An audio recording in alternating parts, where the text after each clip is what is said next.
Hello, we're here. Hi. Sorry that took a moment.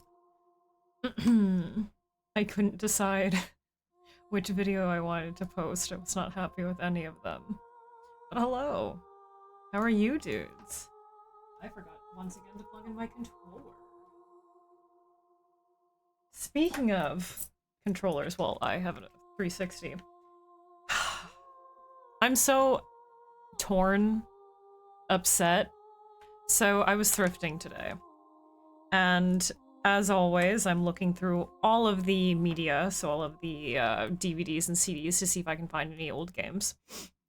I look at everything, but I have been lately paying special attention to that, but I decided to look at the, like, electronics equipment and stuff, which I usually just brush over because there's not much reason for me to, but I thought, hey, what if, by happenstance, I happen to find another 360 controller at the thrift store?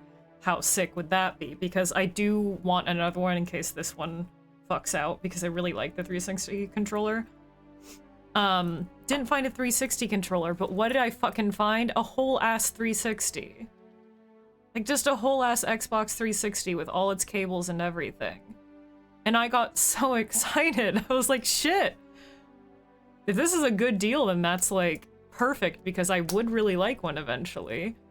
It was a really decent price, too, but I started looking at it, and it was fucking dusty. Which might not be a problem, but it was goddamned dusty, and there was no sticker on it that said it had been tested or anything, so I have no clue if it worked. And for the 30 bucks that it cost, which isn't, again, that's like a really good price for a 360. I mean, usually, like a 360 of that condition, even on like eBay or something, is still gonna be around like 45-ish to like 70, with no controllers, that I've seen at least. But if I paid the 30 bucks for it and got it home and then it didn't fucking work, that's a huge waste. That's almost like half of what I could get for a working 360. A little under half. Well, depends on where you're getting it from. That's like half of a working 360, so I left it behind, and I'm still thinking about it. Like, I'm still so torn about it because in the back of my brain I'm thinking, well, what if it does work?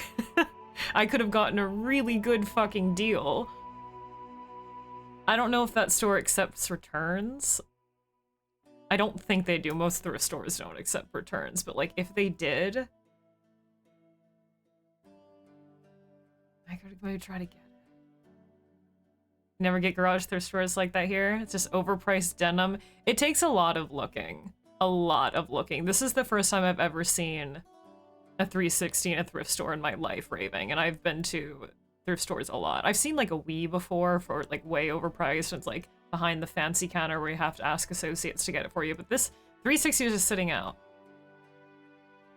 In the back of my, I've been thinking all day, like, what if it worked? What if that thing worked? But it was so dusty, dude.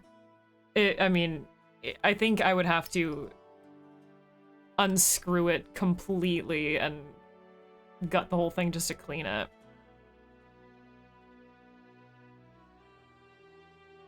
Nothing a cheeky solder couldn't fix? I don't know how to do that. I don't know how to do that. So I would have to have somebody else fix it for me, and at that point, I might as well just buy a used one on eBay, right? Spare parts can be worth it. It was a pretty good deal. I'm sure somebody else has nabbed it by now, though. 1 second, chat.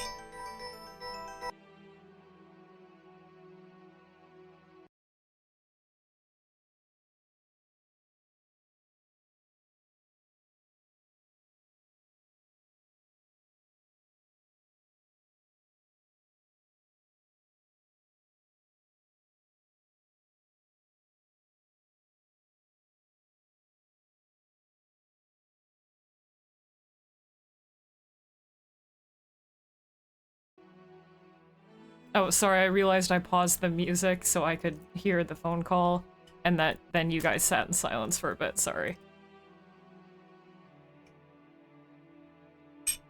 VHS player at your local thrift store and you didn't pick it up for the same reason. Yeah. Usually they have, like, plugs at the thrift store where you can, like, plug in a TV to at least see if it turns on, or things like that, but I don't think it had the cables to plug in the Xbox to the TV with the remote, etc., to test it there to see if it worked. I don't think there was any way for me to do that. VHS player, you might, if I found one in the wild at, like, a place like that, I might be able to test it in store, but there was, like, no way for me to test the 360. And I'm sad. What if it worked? What if it fucking worked? I ask the associates for a spare 360 game and a controller and a TV monitor and extra cables and hook it all up in store. Just to test it out. Actually, they did have some 360 games there. I could have just tested it with one of those. Every single one was fucking like NBA or some bullshit.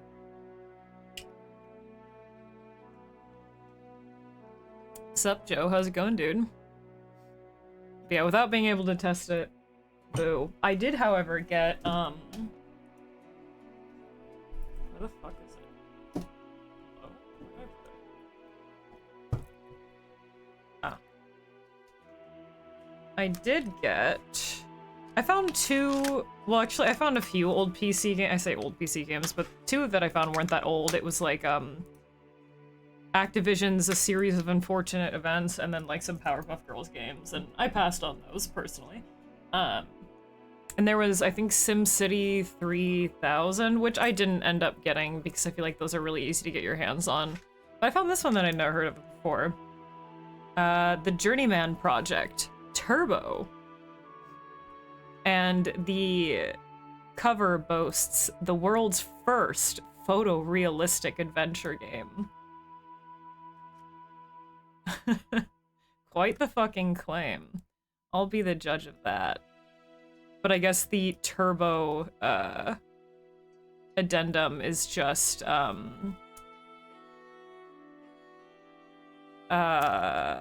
English, sorry. Brain's thoughts.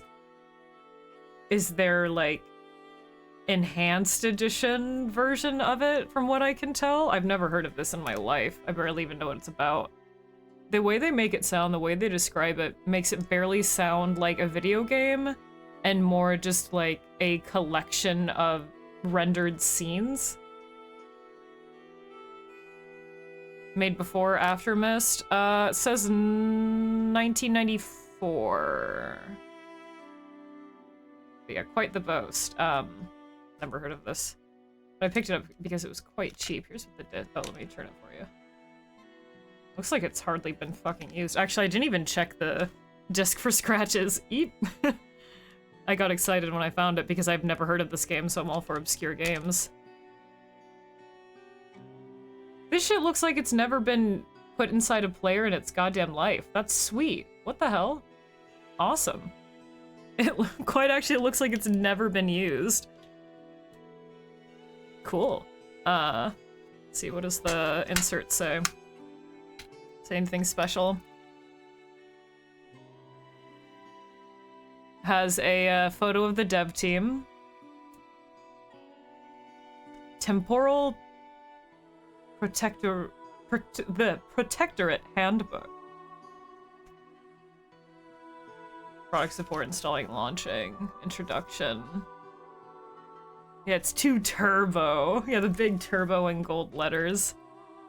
Can't even really tell what's going on with the front cover because it's so collage you can't quite discern it. And then on the inside there's like fucking... I'll show you, hold on, I'll show you guys the disc. I don't even think the jewel case has been opened very much because the plastic's hard to get apart.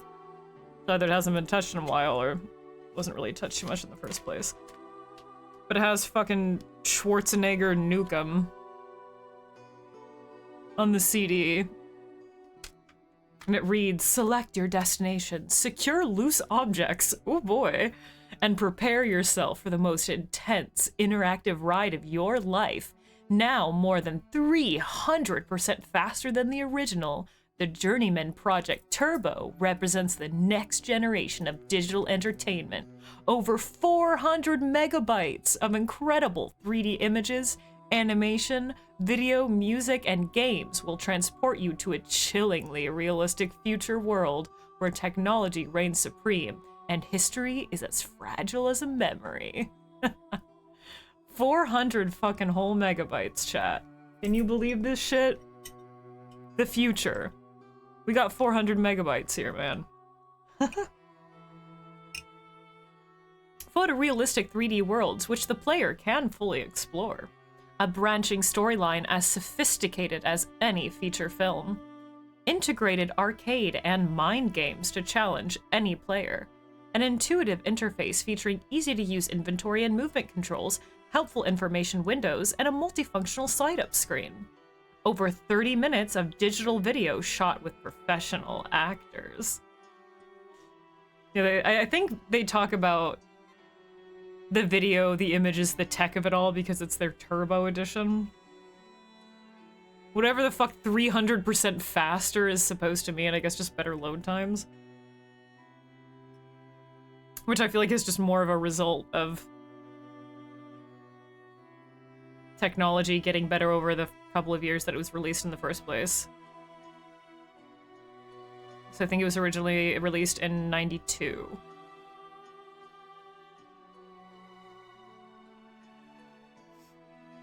Yeah, fuck Silent Hill 2. Sorry, we need to play the Journeyman Project Turbo, dude.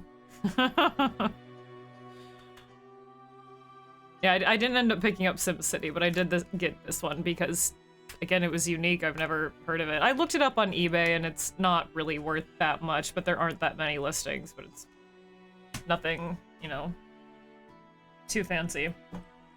Professional actors! The community go, hey, that counts, that's professional. So many cheap discs that get eaten by disc rot? I've never seen that before. Disc rot? Like, I know they can get warped or damaged by heat and scratching, etc., but what do you mean by disc rot? Other than dick rot. All of the old discs I find are, like, the worst condition that they'll be in is scratch the fuck up. I think I have an older disc, right? Is Nocturne? No, Nocturne is 93. I might have an older disc than that. I think maybe Magic Carpet 2 is older than that. Might be 91. Don't quote me on that, though. And that one's still sealed. That one's fine condition. Yeah, I just think that one's just never been played, or whoever did play it was very ginger with it. What's up, Naoto? And Gus, hi. Mold that eats the foil stuff? I've never seen that before. Time from cheap CD-ROMs. Let me look it up. I believe you, I've just never seen it. Whoa! Oh, this looks kind of kooky crazy.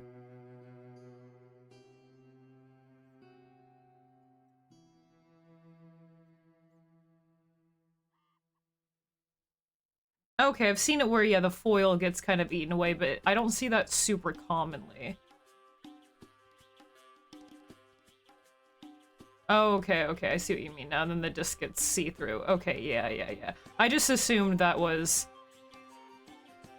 the silvery, shiny, foily stuff just getting scratched off, not something else eating away at it. But yeah, I don't see that very, very often unless the disc was, like, treated really, really poorly. Keep them in an old, yeah, as long as you don't fucking cum on it and take it in the bath with you, it's mostly fine.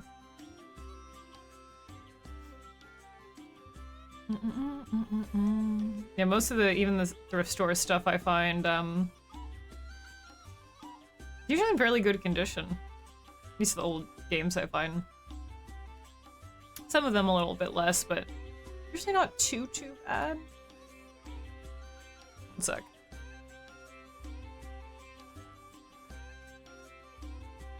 In the military until next week, but you're craving guac. Oh, fuck. Well, when you get out, it's Guac City, baby. Oh, do people often bathe and come on their CDs, bathe with income on their CD-ROMs where you live, Joe. Oh, okay, understandable. Everyone's different. Every region of the US is different. I also want to make sure it's clean. Steel wool. You don't need to give it a sudsy bubble bath. Just take some dry steel wool and scrub your disc. That'll usually make sure it's nice and disinfected. So what happens with old CD-ROMs is similar. It's a similar bacteria to what Joe was talking about with disc rot, but it is an actual bacteria that attaches itself to plastics. And a good fix for it is steel wool, because the steel in contact with the bacteria neutralizes it. It's a chemistry thing. You just have to make sure you scrub in really hard, consistent circles for about 30 minutes on the back of your CD. And then it'll be working like new. It will run really well. It'll be free of that disc-eating bacteria. Please don't do this. It does, yeah, no, steel wool absolutely does work for dick rot too, 100%. You just gotta make sure you get it under the foreskin. Yeah, I saw the pictures, Naoto, but what the fuck, a metal party on a yacht? That's fucking ritzy, dude. GG. That sounds like a blast. Absolutely. Steel wool fixes all your rot related, it's true. It does. Follow me for more rot tips. Like how to rot and how to combat rot.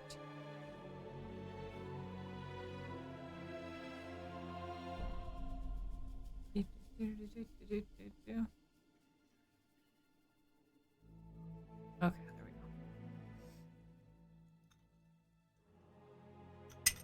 It is Cookie Thief, yes. Yep. But you have to put the steel wool under the skin and keep it there for at least 6 weeks. Oh, cover band on a yacht. Okay, that sounds about right, yeah. Still sounds wicked fun, dude. Glad you had a good time. Hell yeah. Good time before you have to, go back to military. Also, hey, Cookie Thief, how's it going, dude? Oh, I don't even have Steam open. Whoops. See, I'm gonna do that.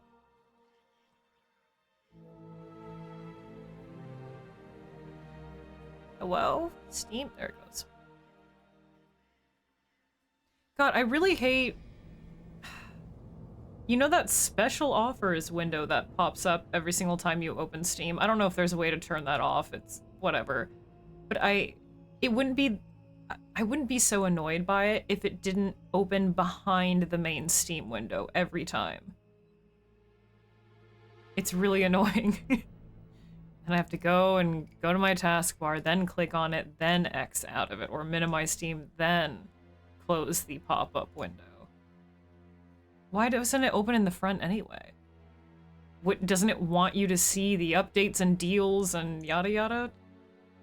Why would it open behind?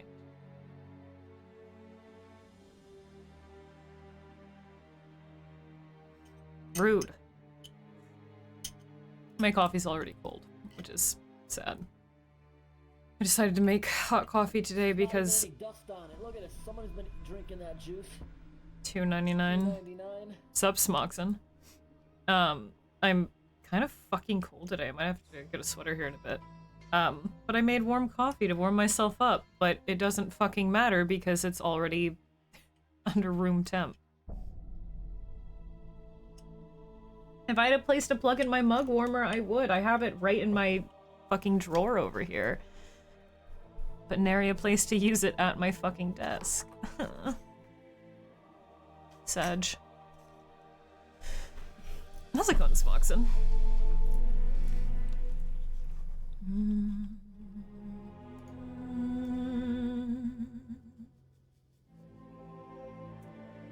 I only managed to get 2 screenshots during the Heaven's Night scene, the cutscene that we got yesterday, which that reminded me that when we load back in, we get to we're still in Heaven's Night. Yippee! I only got 2 screenshots.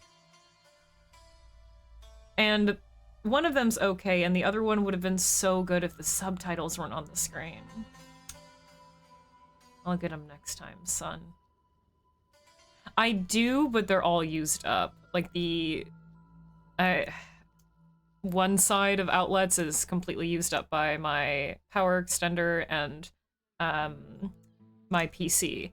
And then the other one has another big outlet hub on it full of shit, and I'm not plugging a miniature hot plate into any kind of outlet extender. Like, I have technically free outlets because of the extenders, but there is no way now I'm plugging a small hot plate into that, especially when those hubs have so much other shit in them. It sounds like a good way to either break everything else or start a fire. So no, I don't have any methods to plug it in. I was really looking forward to using it this winter. I was so excited. And then I realized, oh. Where am I going to put it? R-I-fucking-P. Yeah, mine's USB. Actually, is it is it USB or is it outlet? That's a good question. Where the fuck is it?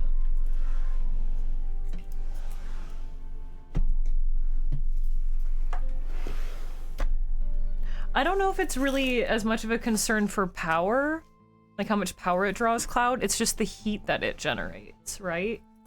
That's a fire hazard. It's like why you're not supposed to plug in space heaters to extenders. Oh, it's buried underneath ephemera. Okay, it's not USB, it's outlet. Yeah.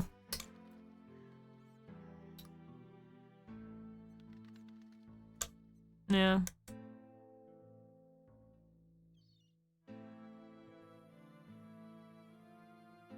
Rated power 19 watts, 110 volts. I don't know, it's just the fact that it generates heat has me concerned. So I don't know where I'm going to use it.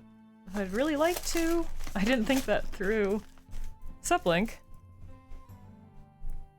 Distill sage water?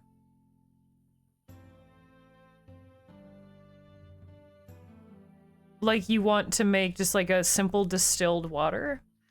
It's really easy.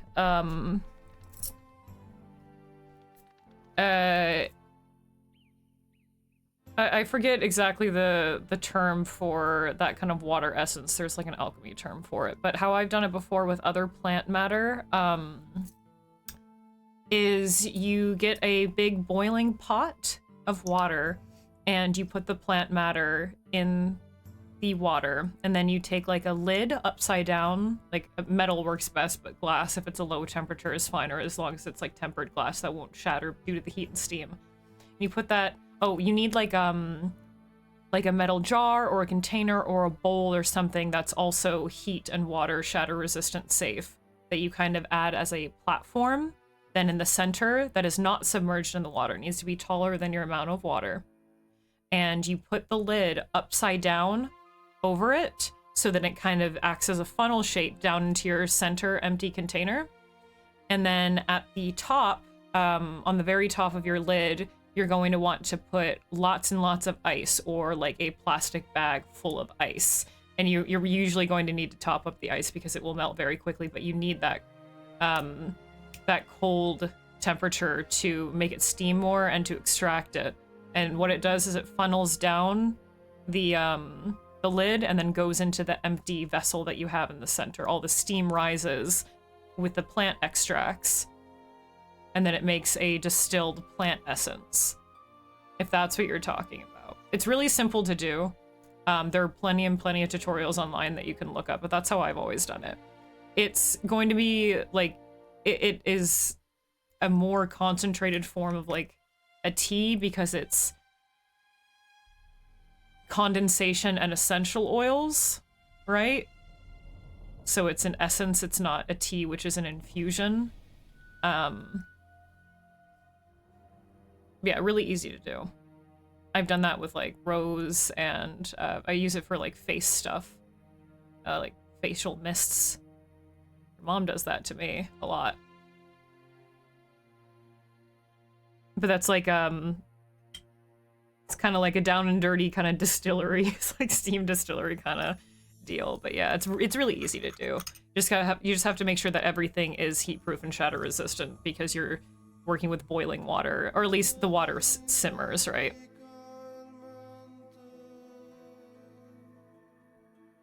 It's overcomplicated. Oh, I'll have to see if I can find... I've seen some... I forget where I learned it years ago, but I know I've seen really simple, like, how-to step-by-step videos and articles about it, so if I can find them, I'll post them in Discord.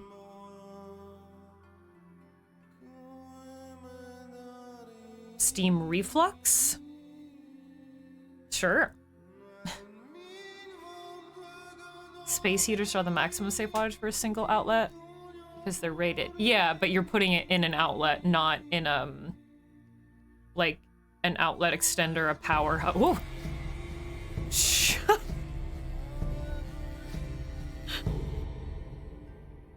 Why did that scare me?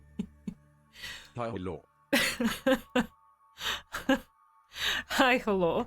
Sharky, 3 fucking months that did. You startled me a little bit. I wasn't expecting it. I was zenned out talking about distilled steam and listening to Witcher music, so that was... gave me a wee bit of a fright. Sharky, with 3 months, once again, you have fallen to a comfortable surrender. The moon awaits, the moon guides. You are one with the lunar cult once again. Thank you very fucking much, dude, for supporting me for another month. Wicked rad. Also, oops, I almost raided you instead of shouting you out. If you guys here don't follow Sharky, please do. They're wicked fucking chill. They also love Silent Hill and Resi. They do some Resi challenge runs, which is dope. Describe Steam reflux. I've just never heard that term with it. Yeah, don't follow, only raid. Yeah, I'm sure that's exactly what it is, Joe. I've just never heard that specific term. It's reflux with it. It's usually just distillation. Oh, for Silent Hill 2 Remake? Goddamn, son. And I'm not even finished. Try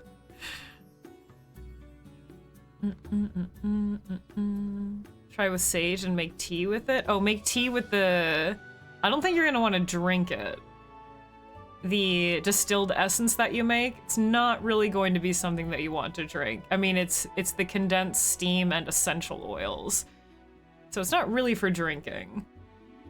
I mean, you could put like a little bit of it in your tea, but yeah, not really a drinking thing, as far as I'm concerned. We are, Sharky, we just got past Maria's cutscene in Heaven's Night. I saved and then we closed the game. So that's about how far I am still. And we are at 31.8 hours according to Steam. Do I get a trophy for that? Like, I know slow running isn't a world record thing, but I think at this pace, this is world record slow run pace. I think I'm on to something.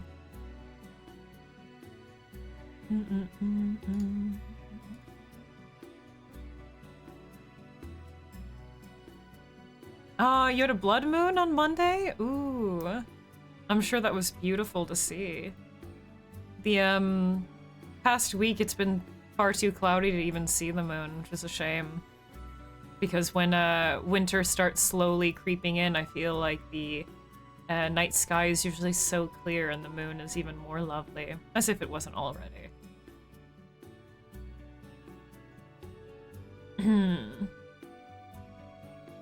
Yeah, try to beat my slow run record. 80 hours? I can beat that. I can beat that. We're only at Heaven's Night. I can beat that. Easy. One playthrough?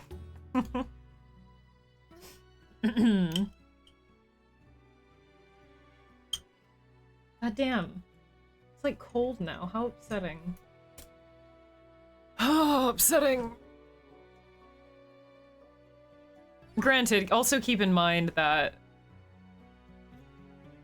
since I've only been streaming this game, there are probably a few hours at this point of null, right? Not even gameplay, either me just directly talking to chat or with the game paused, AFK.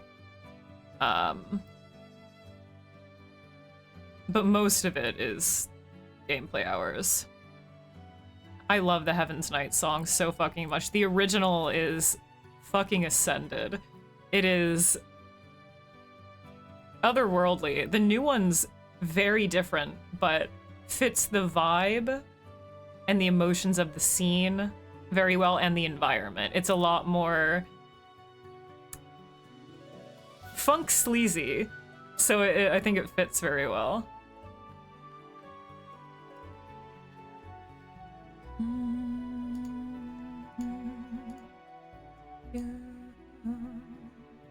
Oh, you did post it. Wow, holy moly.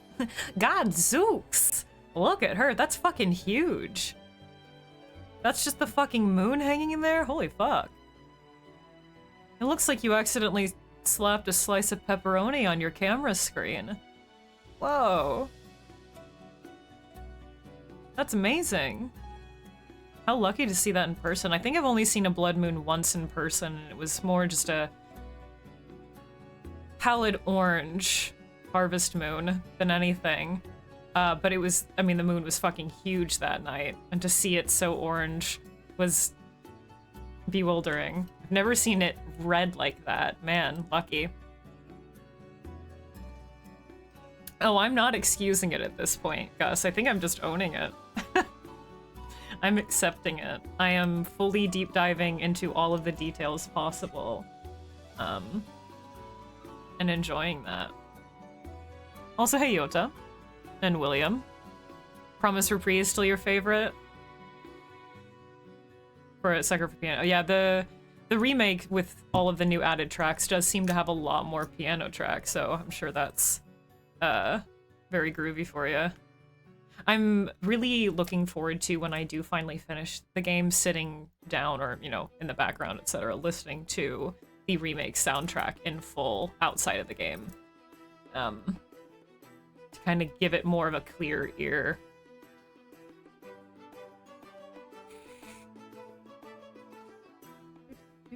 I mean, of course I get to hear it in game and take the moments to listen, but sometimes there's combat or dialogue, or you're distracted by the environment, so you're not exactly paying attention to all of the details, and it's kind of mixed differently, etc. So, just a little bit different.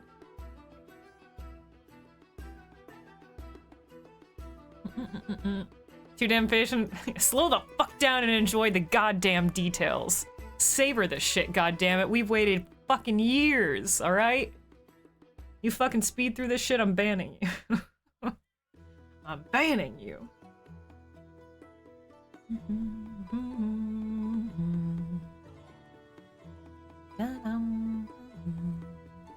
Oh, you, like, really? Is it? You always have a fucking blood moon over there? Not all the time, but I assume often.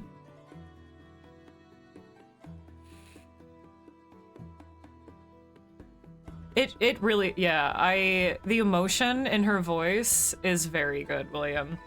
I know a lot of people were weary about, including myself, were weary about her representation in the game because it is such a sensitive subject. But thus far that I've seen, to the point that I'm at, her emotion, her responses are so on par and feel kind of so much more devastating and realistic. That's not to say that the original is bad. I love the original performances. This is just different, and I think it's different in a good way. They're both good in their own ways.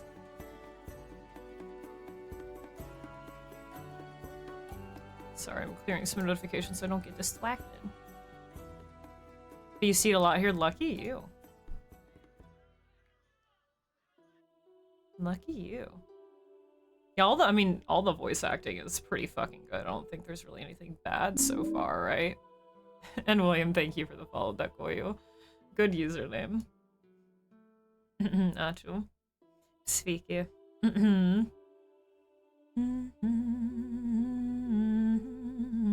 You guys ready to open up the game, speaking of? Are we ready?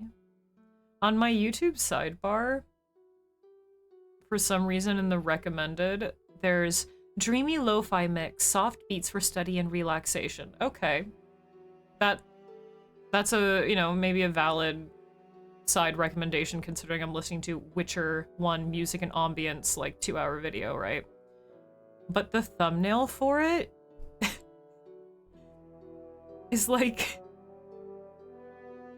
so jarring. It's a jump scare. It is a zoomed in image of this smiling AI generated blonde woman staring directly into your eyes, and I really don't like it. I'm gonna put this in theater mode. I don't want to see her anymore. It's scaring me. It's scary.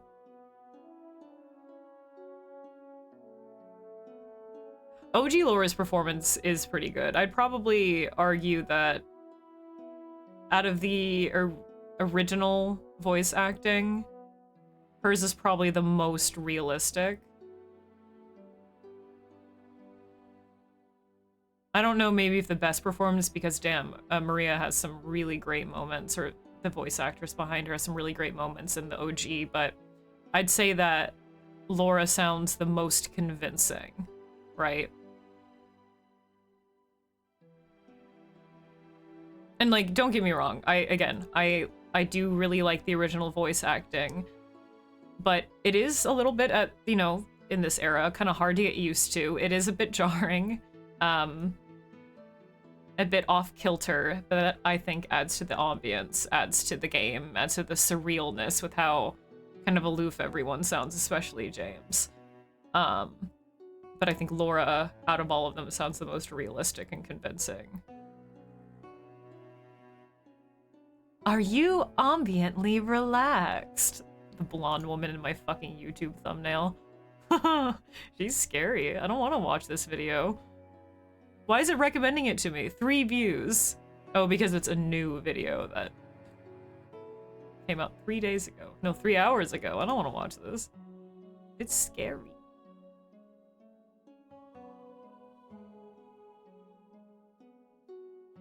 Open up the game. Let's go, let's go, let's go. Yippee, yippee, yippee. Oh, once we get closer to... once we get closer towards the end of the game, I'm going to have to put up a poll, or a, channel point predictions. You guys can win channel points. Sorry, my fucking train of thought today is out the goddamn window. But I'm going to have to put up a prediction for you guys to guess what ending I'm going to get. Because while I would assume we would just get leave, because that's the most casual ending and I'm playing casually. One, I don't know exactly how mechanically getting the endings has changed in the remake. And 2, I have spent a gigantic portion of the game thus far pretty damned injured, so it might be in water at this rate, but who's to say, right? Who's to fucking say? I know what ending you're getting. Oh no, I'm stuck. Oh hell. But who's to say? I don't know. I don't know how mechanically it's changed. Maybe being injured isn't enough, right? Reminds you of Eraserhead or Twin Peaks. Yeah, no, that's exactly the vibe. Yeah, like I said, it's very kind of like dreamy and surreal, but it is kind of off kilter, right? If you don't like, for a first time player, like going into the original, you're probably going to be a little put off at first. It takes a little while for it to settle in, and then when it does, you kind of realize how it adds to the game, and it doesn't really sound that weird in the long run, or after you get used to it. But I imagine for the first-time players of the game, especially in this year, 2024, it's a little different. I'm just saying, but I want to, yeah, good. I don't even want any implications. None. That reminds me, I still need to finish Twin Peaks. I'm still so fucking early on in it, and I still have yet to finish it. Just haven't been in the mood to watch it. Slowly getting back in the mood to watch it again, but I think that's just because I'm playing Remake again.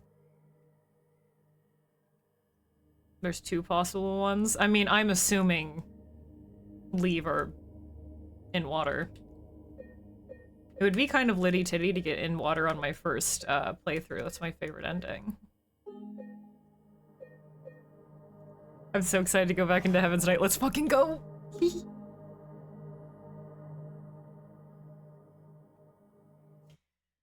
I'm so excited. Play that funky music, Maria. Come on. Come on. Come on. Load faster.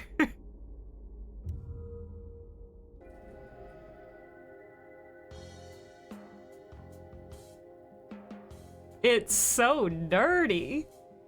That bass.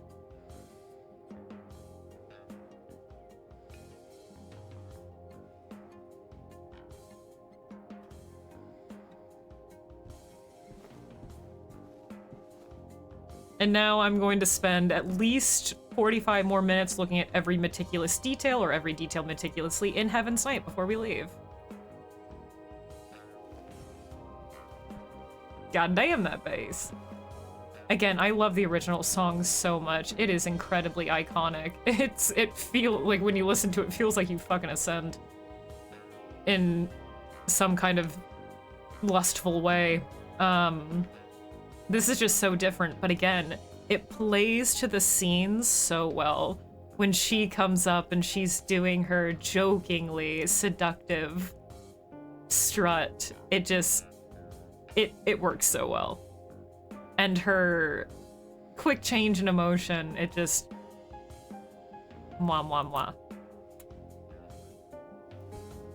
Which I kind of, at the end of stream yesterday, talked in depth about her responses, her emotions, how she is being real and vulnerable, but also on the same hand using that to be kind of manipulative with James because she's drawing him in. Kind of spoke about that, English about that in more detail. Little sippy poo of your old hot Toluca Light. I don't know, I'm kind of feeling a Jacob's Lager today.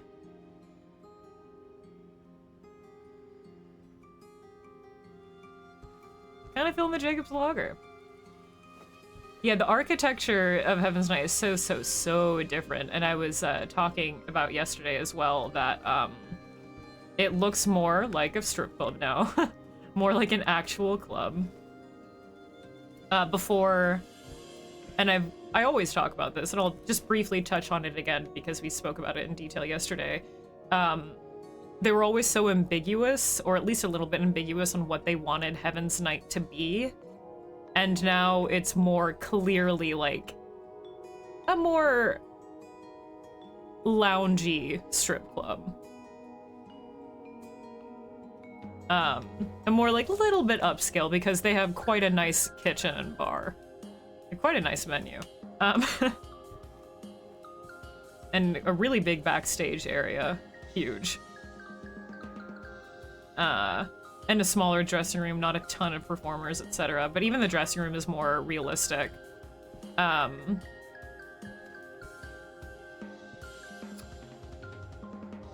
Yeah, so they just have a little bit more of a clear direction on where they want it to go. They added the VIP rooms, excellent fucking detail, love that. Especially with the haphazard LEDs, fantastic. The mirrored ceiling, excellent fucking detail, very realistic. The disco ball is really funny. Even the round center stage, the chairs around it, pretty damn good. But again, it still has this like nicer bar and kitchen. So it's a little bit more upscale, a little bit more loungy.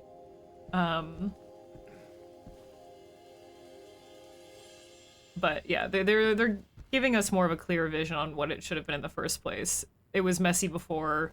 They kind of wanted it to be a dance hall, a strip club, a bar, a lounge, a concert hall. Yeah, it's just more clear now.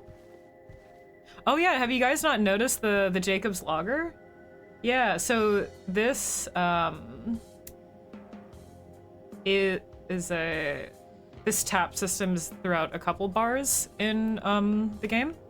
You have Jacob's Lager, Keswick Pride, Leonidas. I think a couple of these are switched out. We also have Red Velvet, so like Blue Velvet, and PLB Peaks. So even with this one alone, you still have like 3 Lynch references just with the taps. Or 2, rather. And I think if you look at the sticker around the side of the bar here, we've seen this a couple times. Boop, this sticker right here. Spoonful for daddy. True. I believe it's also supposed to be Twin Peaks.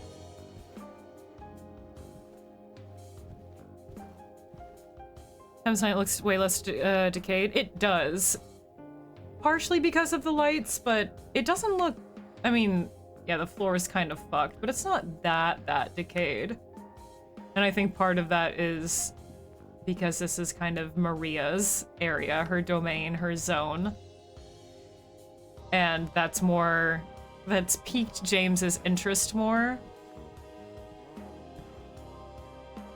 More solidified, excuse me, in his memory.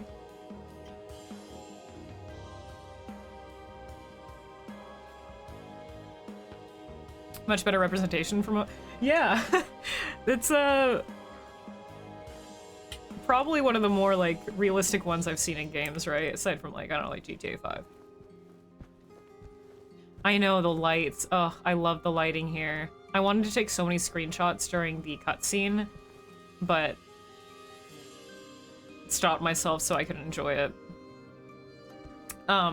We have so many different colors of lights here. We have the warm orange, we have that green in the corner, the blue. Of course, we have the glowing magenta, the cool blue tone in the corner. We have more greens over here, which is nice because it does directly mirror this side.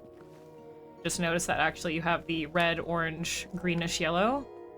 And just on the opposite side of the room with these light panels, you have the red, orange, greenish, yellow. Which is artistically very pleasing. You've been to at least like 2, like the original one, just a little room. But they weren't very active. More time for you!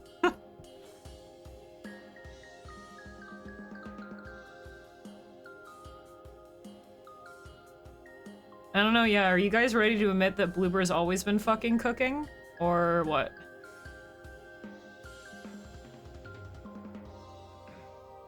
Hi, girly. Yeah, the way that he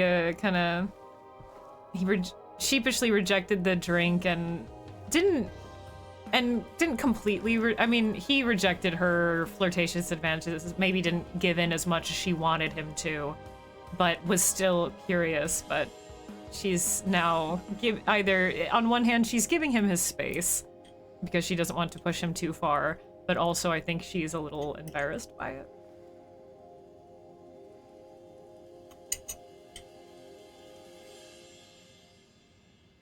They made this, but what else? Wait, are you joking, Joe? Or are you being for real? I assume you're being sarcastic. James on stage. James on stage. Oh my gosh.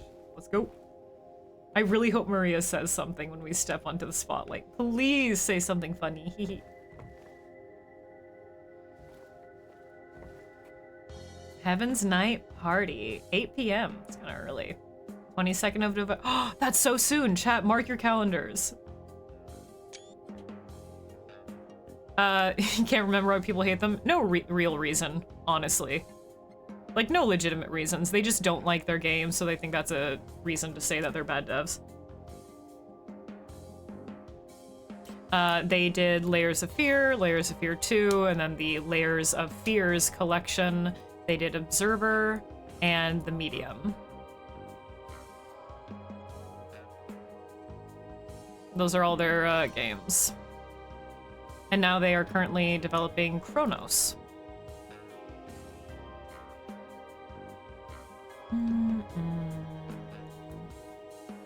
Oh, Little Nightmares isn't a Bloober game, but Little Nightmares is a great fucking game. Would recommend. God, this beat is just so funky, dude. Yeah, they haven't made a Call of Duty, so they really just don't fucking exist. Heaven's Night Party.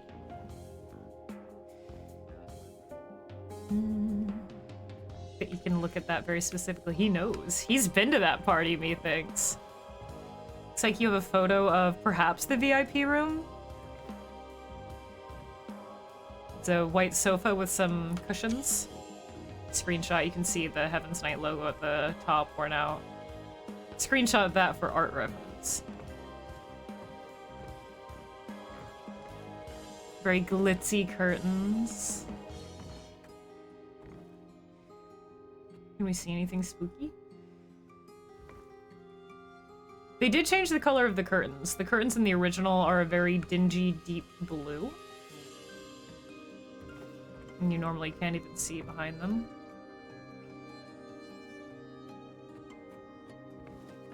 James on the pole, let's go. Really, Maria has no joke. Kind of makes sense given what just happened in the conversation between them, right? You gonna dance for me, big guy? Yes! I'd pay to see that. Yes, she did say something! I was hoping she would make that exact joke. Get it, James, get it. Wait, hold on. Let me try dancing. I gotta put my gun away. This is a little bit of a dangerous dance. Hold on. Hold on, Maria. James, put your damned gun away. Okay.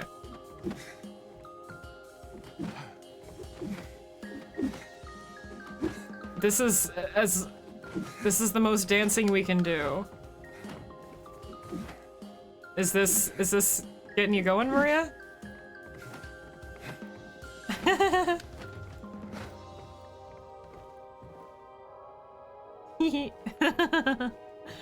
I knew she was gonna say something. 10 out of 10. What kind of dance would James do? He'd probably walk up and on purpose hit his head against the pole as hard as he could. And then just sit. And start crying. And that's a stage performance.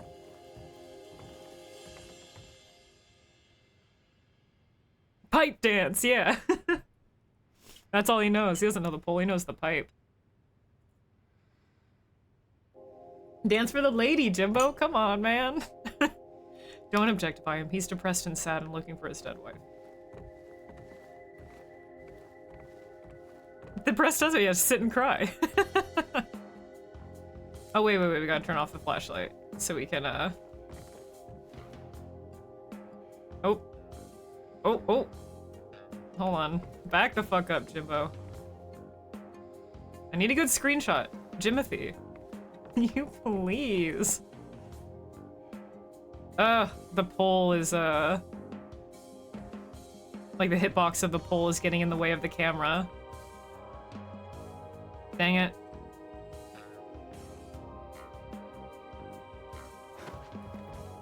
I'm gonna fall off the stage! Can we get him in the spotlight? This side, maybe? Ooh la la, James. Is he looking at the disco ball? Seductive as a tractor.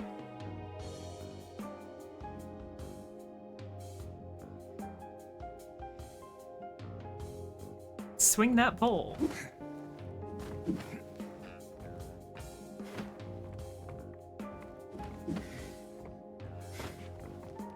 There, he's working both poles. See, I got the rhythm, I got it. That'll be $15. Can I table dance? Damn it. I can't walk on the table. Ugh. Man.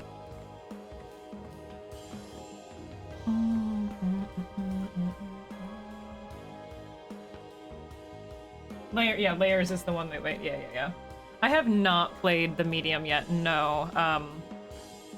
I think the time... I've been waiting for it to go on like a pretty steep sale because it's kind of expensive. And then the times that it has gone on a steep sale, I've needed to buy like another game. So I still haven't picked up the medium yet, but I'd really like to.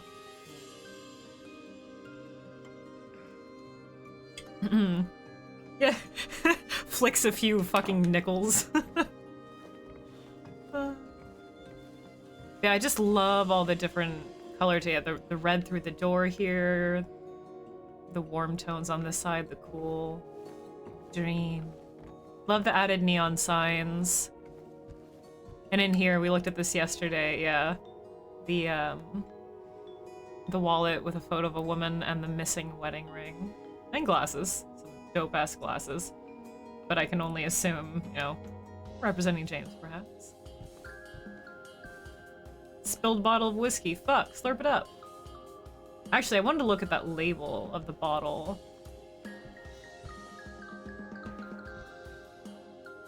Because I don't think we've seen this bottle before. Original whiskey.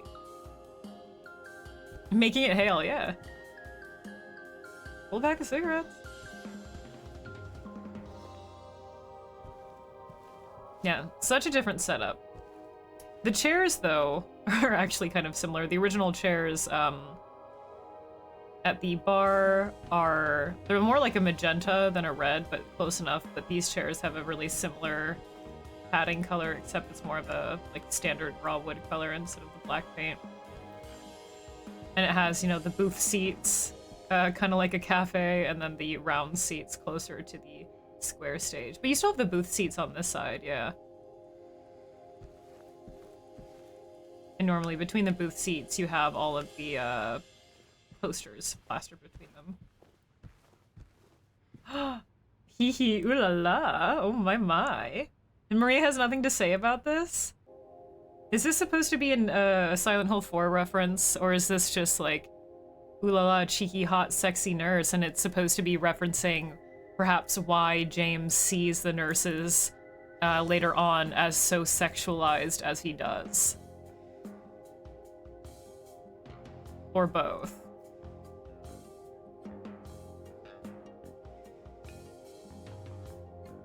It's a good point, actually. I feel like with the nurse costume lying here, Crompton, thanks for the follow, Dekoyo.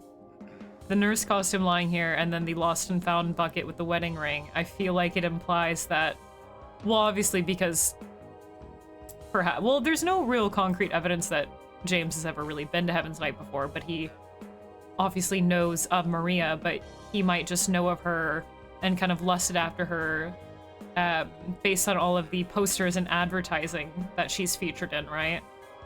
But I feel like with the nurse costume here and the wedding ring and wallet kind of is supposed to imply more that he has been here. He has indeed visited Heaven's Night on his trips to Silent Hill before, at least in the context of the remake. But I feel like, yeah, that definitely speaks to the kind of the sexualization of the nurses later on. You know. 7QB, using your prime on lil old me. Thank you very fucking much, man. That cool you. I hit the wrong buttons. What? Speaker, thank you very fucking much. Cultist. Chant the screeching hymns of the ancients around the pyre in honor of 7QB and their sacrifice. Thank you very fucking much, man.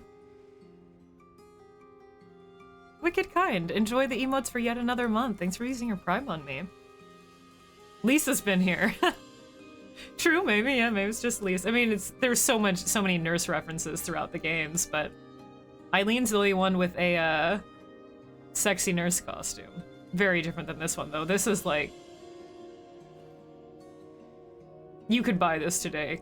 Nurse costume. Has anyone drawn fan art of Maria in this yet? I'm sure, I mean, I know there's fan art already of Maria in nurse outfits, but has anyone drawn her in this one specifically?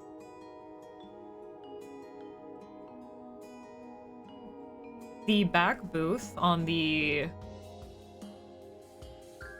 side wall across from the bar originally does have a single ashtray in the center of it. Thanks for the lurk, Doink. Lisa. He keeps looking at it too. Very cute detail. Nurse's outfit. Yeah, I kind of like that it implies that, oh, that poster is different. Oh, let's go look at that one. Hold on. I thought it was the same as the left-hand side. Or if it is, we can see more of it. We'll look at it in a sec. But yeah, I like how it implies that maybe this is part of the reason why James sexualized the nurses. Oh yeah, the tables are wicked dirty. I love the dust texture they use. It looks so fucking realistic. It still cracks me up though that they use red Solo cups here. What are these cans, by the way? Oh, that's the PLB Peaks. See you later, Nate. Thanks for dropping by. Let's go look at the other poster.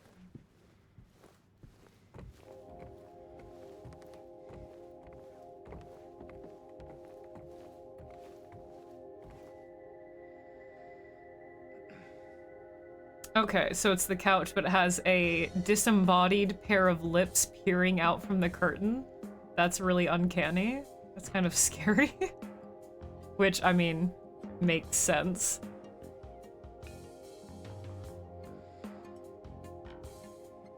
This giant pair of fucking disembodied lips appears on stage.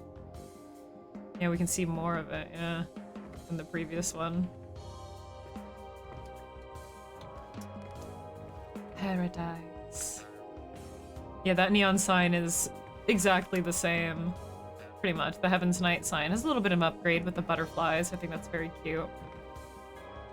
Like the taxidermy deer. Got the reserve up there. You can tell they've never fucking been touched because those are dusty as shit.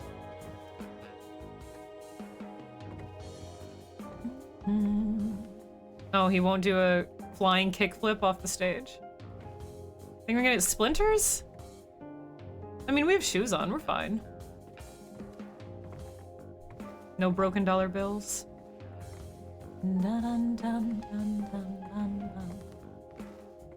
So everyone has already made... There are reproductions of the Heaven's Night neon sign, which I'd love to have someday. But who's going to make the reproduction of this one? I imagine actually that's probably already really easy to get. Dream in a semi-cursive in blue. Toluca Light neon sign. Any ephemera over here that I've missed? Wild Wednesday advertisements.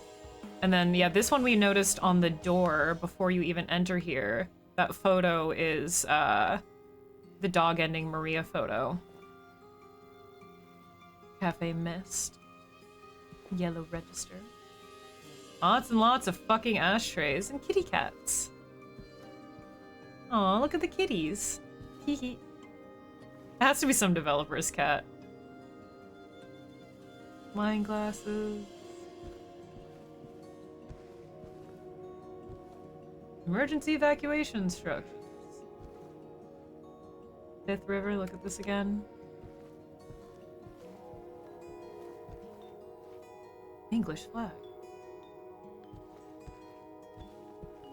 Anything else that we've missed?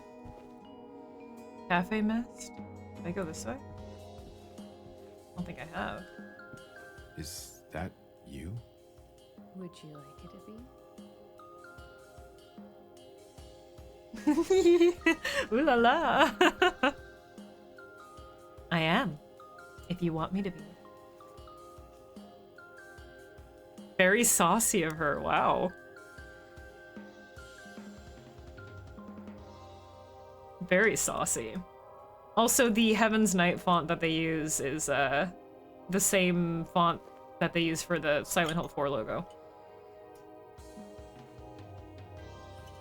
James's biggest secret desire revealed. He just wants a few cats. Girls' night till 2 a.m. Entertainment, drinks, food. Very, very gorgeous photo.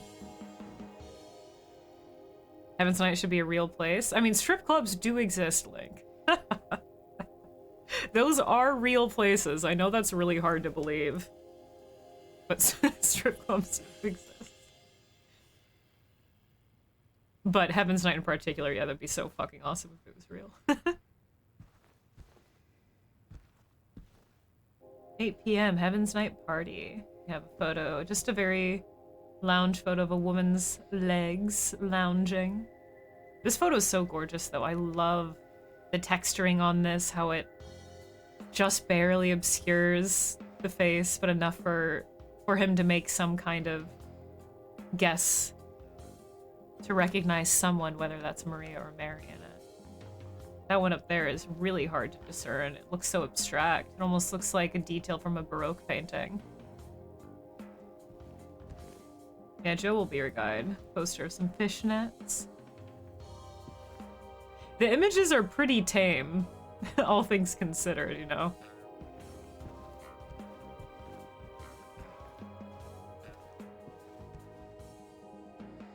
Photo of a foot. This confirms that James is a foot guy. I mean, we already had our guesses before, right? We had so many guesses that James is a foot guy. But this confirms it. He's a fucking foot guy. I knew it. I fucking knew it. My mom said that they were only in movies, and she said she's going to like because we needed milk. She was. She was milking people of their dollars. Good for her. Also, I don't know if it's just supposed to be some kind of distortion in the poster to make it look more aged, but at the ankle point, it's like they had to photo bash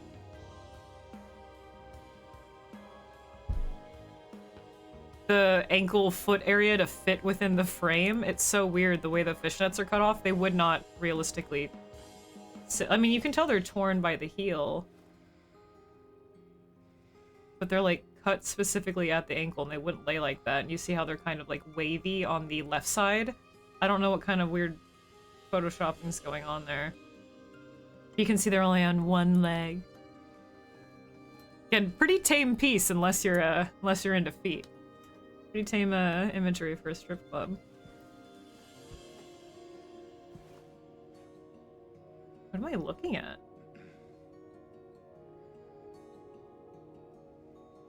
Oh, I see. Okay, that's the hair coming down over the face at the corner left. There are her lips, chin, that's her décolletage, and a very tame image of her bust covered in a lovely white dress. They're in the 40s, this would be wild. Not even, dude. Not even. This would even be tame for the 40s. Oh, and she's touching her dress seductively. But I think some of the tameness of the images, while they are still very they're like sophisticatedly seductive, perhaps even a little bit demure. I think that kind of plays onto James's specific desires more than anything. Right? Or maybe his repression of said desires. Yeah, there's her hand grasping at her dress. I do like how they're all in red. Very good. Ooh. And a photo of a woman. Mouth open, hands at chin. Love this one. This is gorgeous. I really, really like these images. I love how distressed they are, particularly how grungy they are. 10 out of 10 editing. But none of them show pillows. This can't be a manifestation of his desires. There's no pillowcases.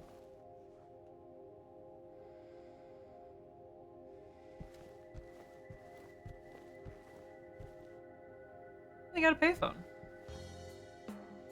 Ooh, what does this say?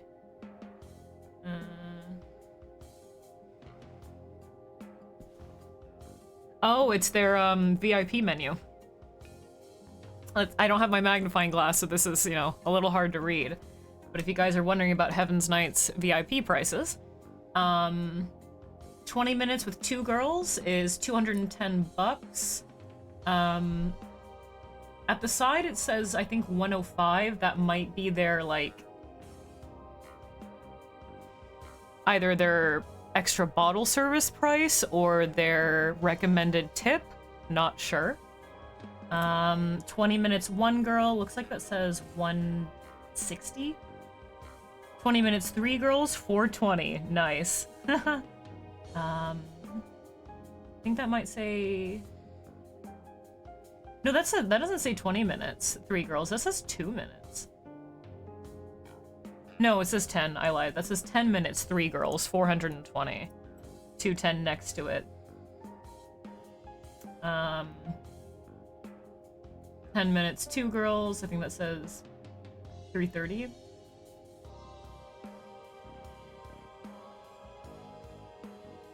Maybe, no, I must be reading that wrong, because then it says 30 minutes, two girls.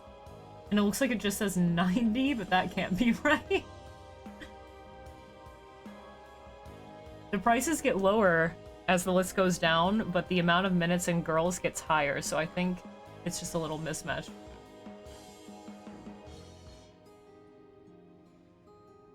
Yeah, 30 minutes, one girl, 120. It really looks like it says 30 minutes, two girls, 90 bucks. That's a hell of a deal.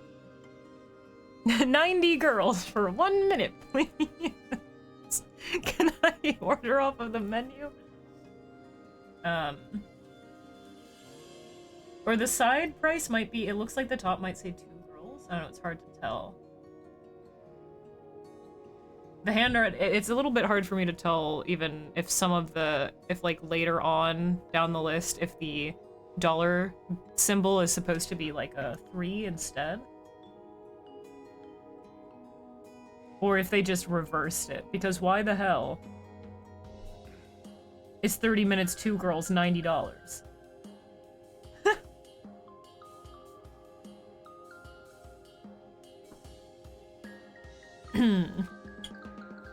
Hey, Captain Angelo, how's it going, dude?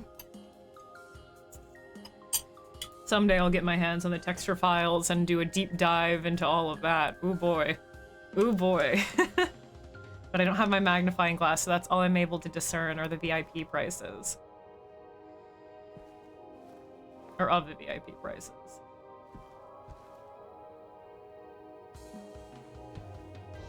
Alright, one more save before we go.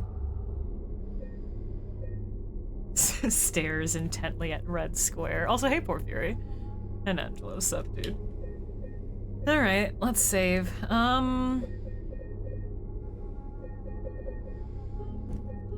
Save over that one.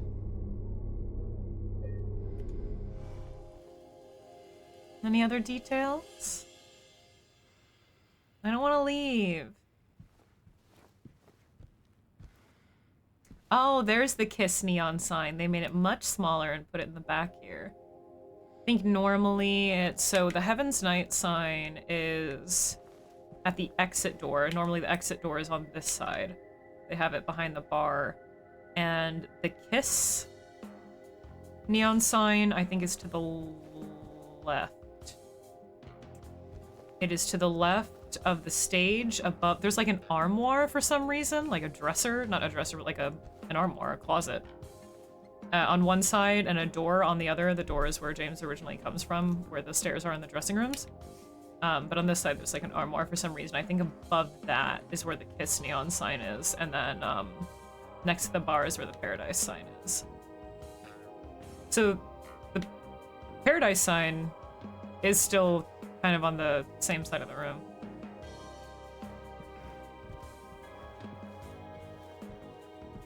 Here, let me not blind you. Are you ready to go? Let me know when you want to move on. I guess I'm ready. Wait, hold on, let me go back up here, see if there's anything I missed.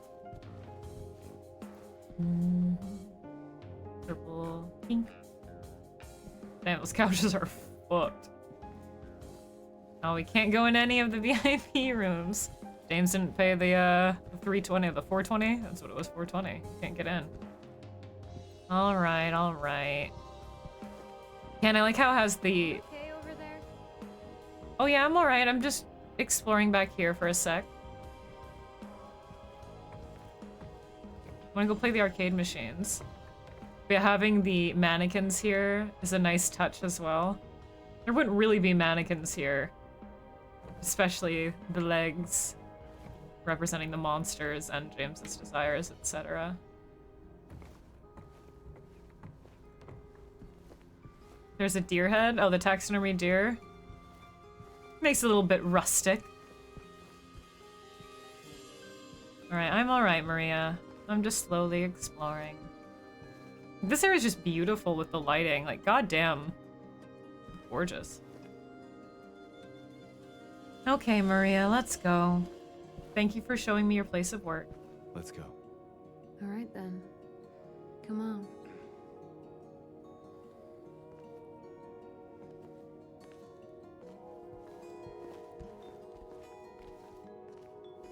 This area is so wet looking. We could come back later if you want. You know, in case we need a break. I'm not sure if that's a good idea. What do you say? I mean, any port in the storm, right? I guess so. He knows what he's feeling and how he's trying not to, and also he kind of knows what Maria's trying to do to him, yeah. He's well aware.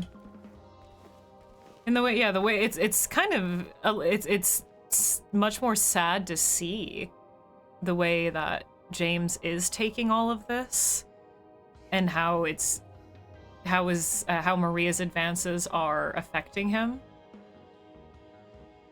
We did make James dance to the best of our ability, that is.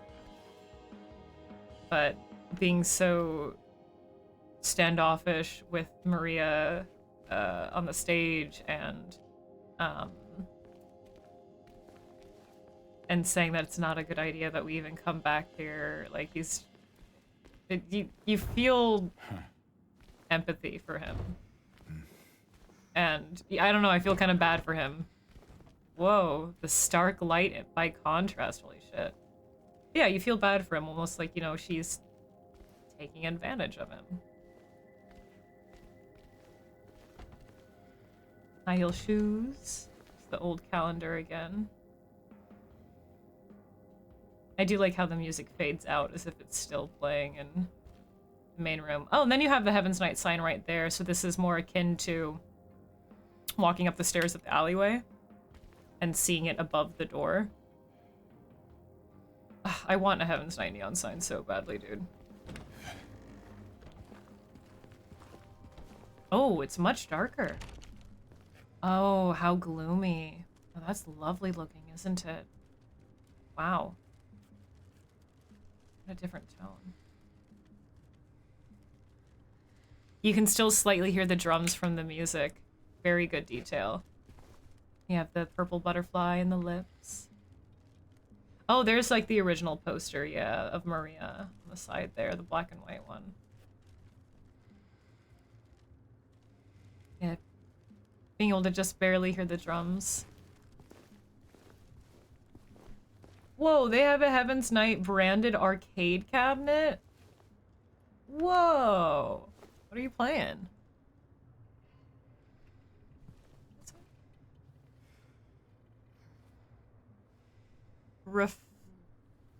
Refeeder's Horizon? Can't read that. But Heaven's Night branded, goddamn. Oh shit, the gumballs! Oh no! Wait, is this a fucking Shattered Memories reference? Please say yes. Maria, do you want a gumball? They're only a little bit soggy. Defender's Horizon, there you go. that's what it says. It's upstate. 10-7. You want a gumball? They're probably fine. Only break your teeth a little bit. No? No parking, garage, and constant use.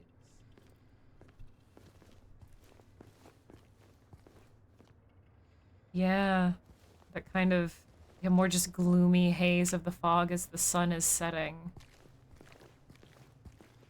Really like that.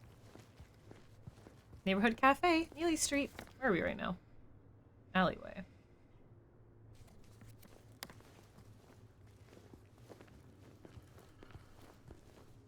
we go first, Maria? Well, I want to go this way first.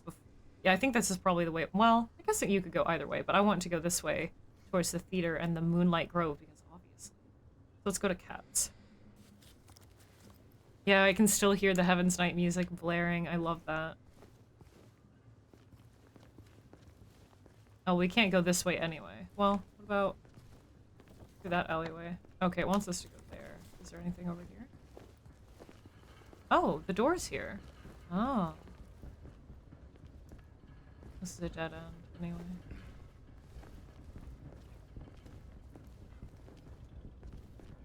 Yeah, that low haze of the sun.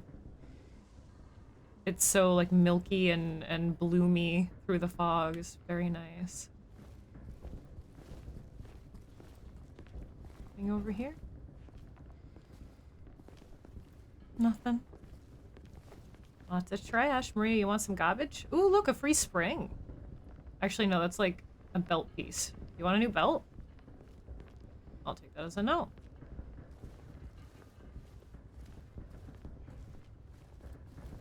Does it want us to go through here? No, there's no way, right? It shows that eventually we'll be able to unlock this. I'm assuming in the Dark World, right? Yeah, I'm assuming if they do that section. Because you do have to, in the Dark World, go through one of the dead-end doors and go past all the, mandarins, right? Maybe this is that area. Still keeping on theme with the, blue-roofed garages.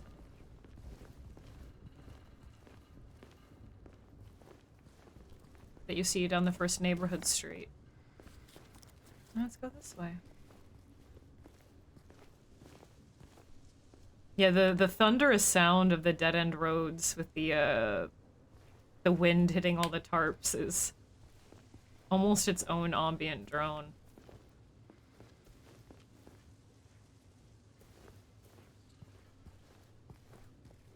It's so hazy now. Somehow the lighting,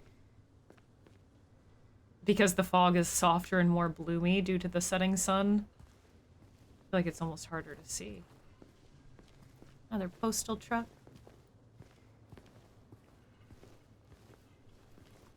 Anything up here? Secrets? No, no secrets.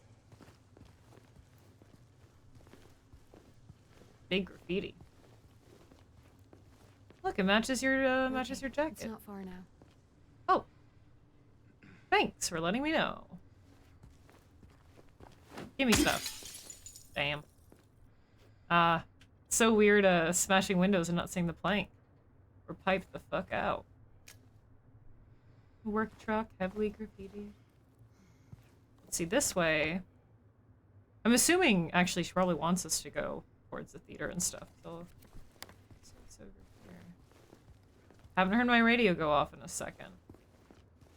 Not since the, chase with Maria. Oop, hello. Sorry, Maria, I didn't warn you. 2 whole bullets. I have to do the rest. It's just for fun, Maria. Do you want to try? You can try. Look, check this shit out. No one can stop you. It's cathartic. You should try it. Yippee! Watch out for this one.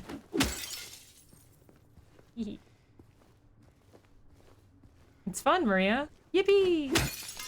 Wahoo! Yippee! I already have the cheap and I just like smashing windows. Yeah, the town is so quiet now. Huh? Where are we? Okay, still this little side building. Nice storm door. Men only want one thing. Vandalism. I was going to say, ooh, we can mess with the power, but I don't really think the power's on anyway, huh, Maria? Excuse me. Yeah, the fog, just because of the setting sun, looks more like smoke now, doesn't it? And in the original, by the time you meet Maria and you start walking towards, just like off the docks and towards the bowling alley and Heaven's Night and the hospital, right? You already see the sun starting to set, but it gives it more of a kind of classic orange-ish hue. Which, from the teasers, it looks like when you entered Brookhaven anyway, it had that orangish hue, so we might see that setting sun tone when we get there. But we have this more gloomy look right now. Still no monsters. Oh, we can go through there? Interesting. Okay. Haven't heard my radio in a while, but that might not mean anything because mannequins don't always set them off. Anything in this car? Really nothing? Well, fuck you then. The hell? That's fucked up, isn't it, Maria? No loot. What, so no loot? Ooh, we could jump on top of the car and then pull down the ladder and just hang out on the top of the roof. I would say that no monsters will get us up there, but now they can open doors and walk through windows and shit, so I suppose I shouldn't be so certain. Planks, lots of trash. Look at just all the details. Really, really great. Just environment and attention to details and making everything feel so real. Did I go here? Oh yeah, I went out to that porch. Yeah, there's nothing there. Not even a refreshing snack. Nothing. No parking. Let's go this way first, yeah. Through the alley here. Now monsters are going to start spawning again. Monsters can just materialize. It's true, well, in Born from Wish, you do see the monster on top of the roof that Maria passes on her way to the mansion, don't you?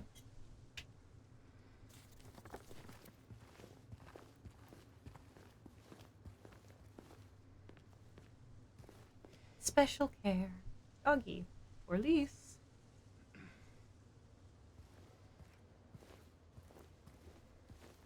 So recently, and I didn't know that this was really something that totally needed to be clarified, but recently on the good old Twitter, good old Masahiro Ito had kind of confirmed that the painting Misty Day Remains of Judgment that you find in the Historical Society is not something distorted by James's psyche or pulled from his psyche. It is an actual painting that everyone in town could witness, not just him. Mm-hmm.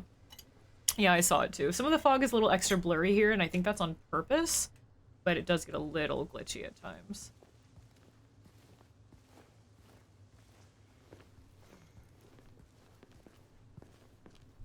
Like, they definitely upped the bloom here on purpose. But some areas are a little funky. Oop, wrong button. Oh, we can't even go down this way? I was going to walk down this side of the street first, but... Look, we're on the other side of that chasm. Some detour. But hey, at least we're here. Here meaning where, exactly? Come on, you'll find out. She is... and I do like that she wasn't only leading us to Heaven's Night. She's leading us somewhere on purpose, because she knows our journey, right? She specifically knows where we need to go to confront things or to not confront things. And her showing us Heaven's Night was kind of a sidetrack of that to get us to not confront something. Yeah, I love that windy rumbling that you hear from the chasms. Will she say anything this time?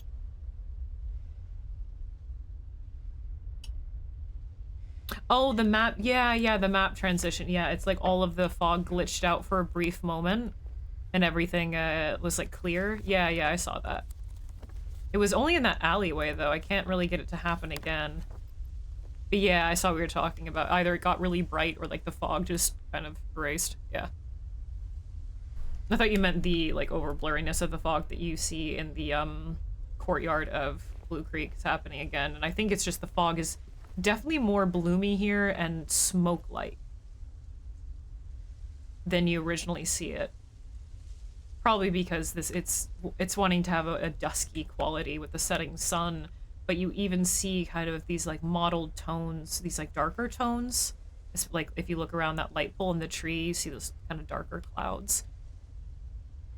But it looks more like smog. It's actually because of the fire. The mine fire is under the ground, so the smoke is filling all of Silent Hill. And that's, this is Bloober's way of telling us that that's real. And that's what Silent Hill is based off of. Yeah, this looks more smoky than foggy now because of the dimmed sunlight.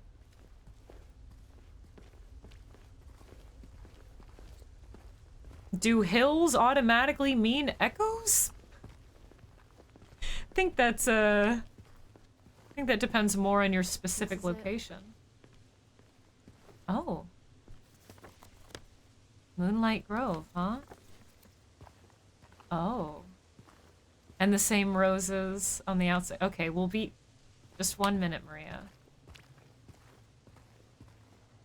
I see why you wanted to lead me here. This does seem like a very special place. Give me just a moment.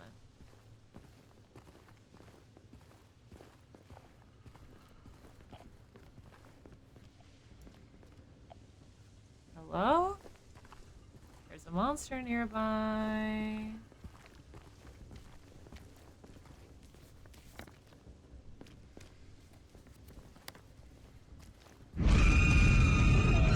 True. James? Oh, is it just a little bugaboo? Hold on, I know my light just got dim. My ring light is haunted, I'm well aware. I was wondering what just happened there. It's my ring light.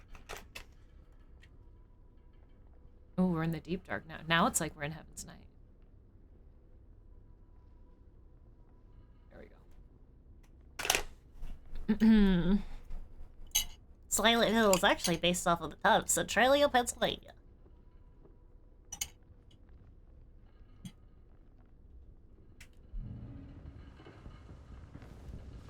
Near this dead end mark. This little sidewalk here. Little depressed sidewalk. Oh, these are new. Oh, because these are movie posters, yeah. We haven't seen these. Oh, that's so pretty. Non-existence. Coming soon. A woman running through a old foggy landscape. I was here. The void screams back. That looks like the tunnel that James walked through, doesn't it? The top says, based on the best-selling book by Anna Vanberg? And it doesn't really look as it says Vanderberg, but it's definitely V-A something Berg. Yeah, the posters are very on point for Silent Hill's moodiness, aren't they? Had to try. You don't want to go see a movie yet? I hope we get to go into the theater. Very shattered memories, this one, isn't it? First one reminds you of Angela. Public home.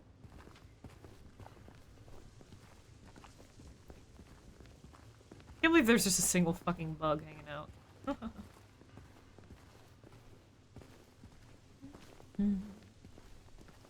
She's like, look, look, look, we're here, we're here. Hop, skip, wee. Oh, this does look beautiful. Okay, before we enter through these rose petal lined gates for the symbolic journey ahead, let's take a quick break. We're almost 2 hours in. I need to take a bathroom break, and I would like to grab some more coffee. I encourage you guys to get up and stretch, grab a snack. Sorry to cuck you guys once again with a little bit of a cliffhanger for the environment, but it's a good place to kick back and take a little bit of a break. I will unravel my spine, thank you. Yeah, I will see you guys in a few minutes. Sit tight, and then we will get back with this.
back. Hello. Ads will end in 30 seconds. Hopefully it doesn't... Sometimes even if I run ads myself, it still plays ads. So hopefully it won't. I ran them specifically because I saw they were about to happen in 5 minutes, so we could just get them out of the way. We'll see. But that song, let me actually check what it is, because I wasn't able to play any of the audio files while I was on that screen because the playlist was in use, so let me check what it is. It might be this track.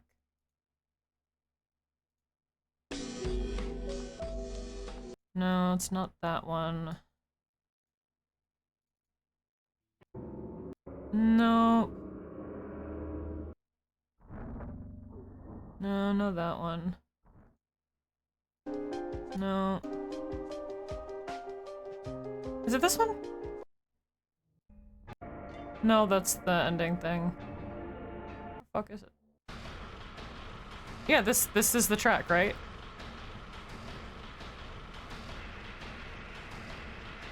This one is the one that played, right? It's called Daddy's Revenge.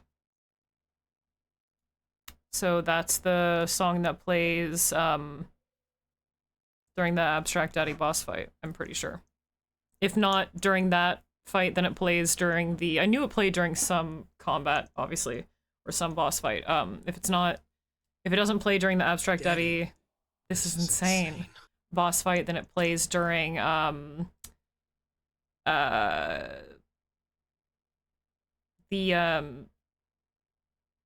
the Flesh Lips fight in the hospital. Yeah, it's from the game. I got these, I forget what they're called, like toffifee, something very silly. I got these today. They're kind of like little caramel toffee, like, cup shells. And then they're filled with a really chewy caramel with a hazelnut inside, and then covered in a layer of, like, fudgy chocolate. Oh, sorry, Joe. Not Joe, Gus. It's not from Remake, it's from the original.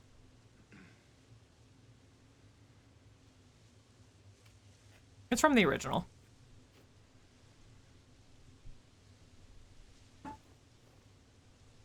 I don't believe that song's on the official OST, though. It's, like, ripped from the game files, but it's absolutely in the game. Like I said, it plays either during the Abstract Daddy boss fight or the Flesh Lips boss fight in the hospital. No, they're not really crunchy. The hazelnut is, like, the only crunchy part, and that's, like, such a small little nut on the inside, so kind of just homogenizes with the chewy caramel.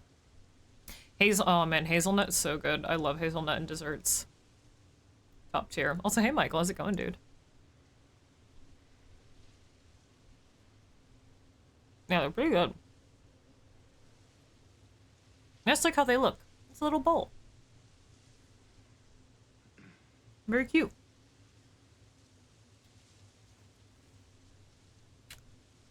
And they're more chewy than anything. I got coffee ice cream earlier and I put a few of them on the coffee ice cream. So the coldness of the ice cream made them a little crunchy.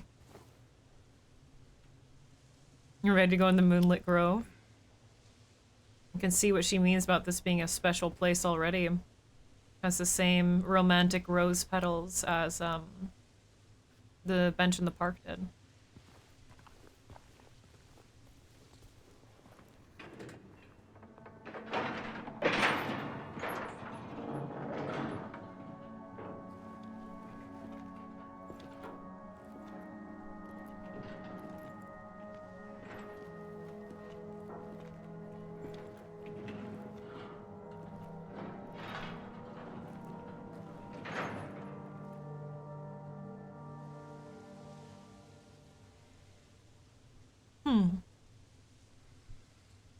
Yeah, her ducking under his arm to go first. That's it?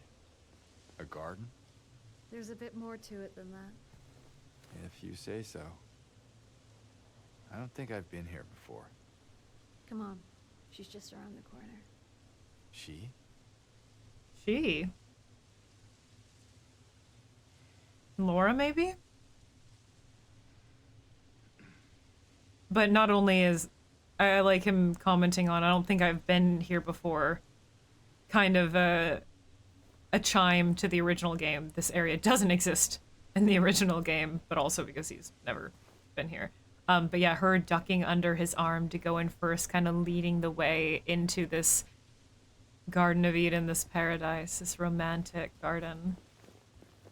She probably sees this as the most romantic area she knows, so she's taking him. Oh, how beautiful. Maybe she means a statue. Oh, the ivy covering that archway.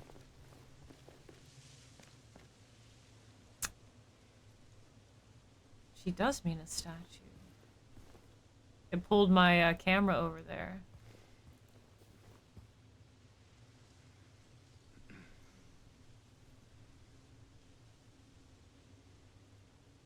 Screenshot. Whoa. Hold on, Maria. Sorry, I have to sit in the menu for a little while and let everything render.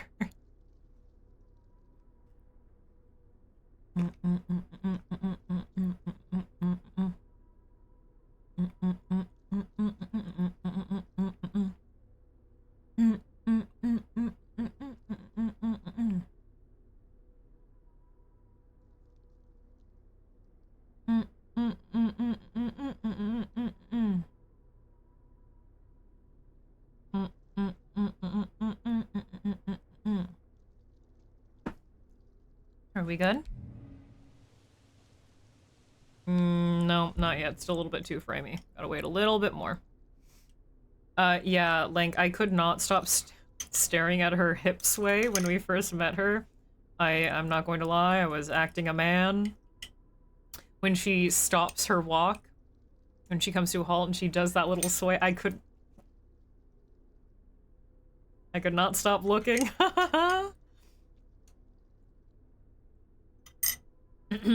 I'm just as bad as the rest of them. I'm horrible. Grr, bark, bark, etc.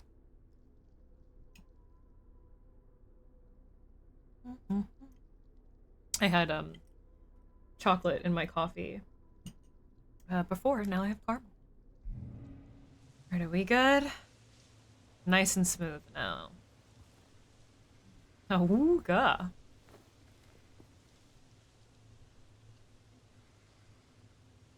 I like how she refers to this beautiful statue of an ivy-laden woman as she.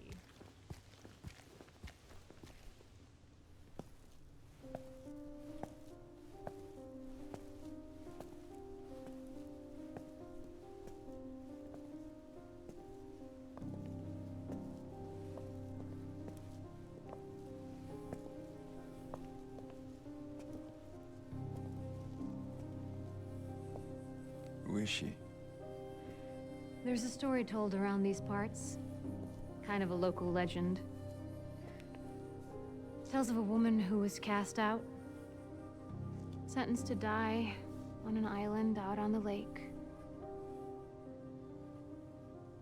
There was a man in town who fell madly in love with her.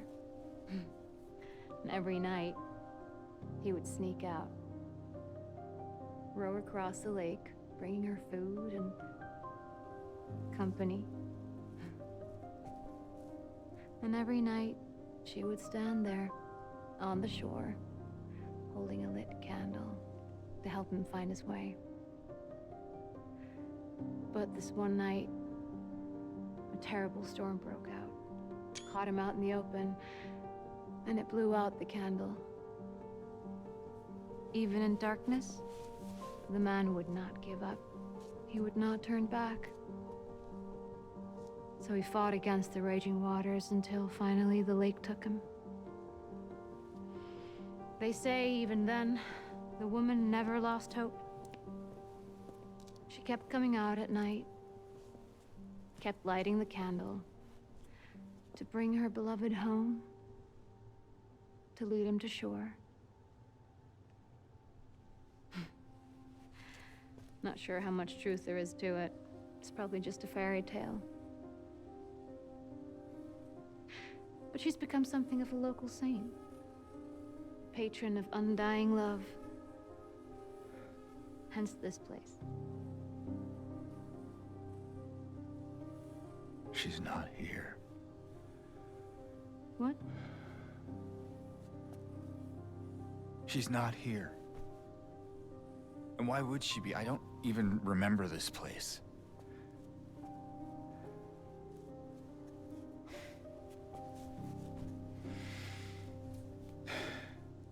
This was a mistake. I shouldn't have come here.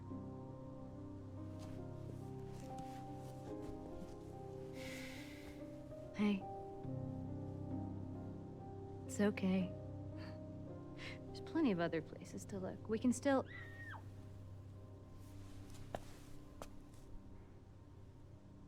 Come on.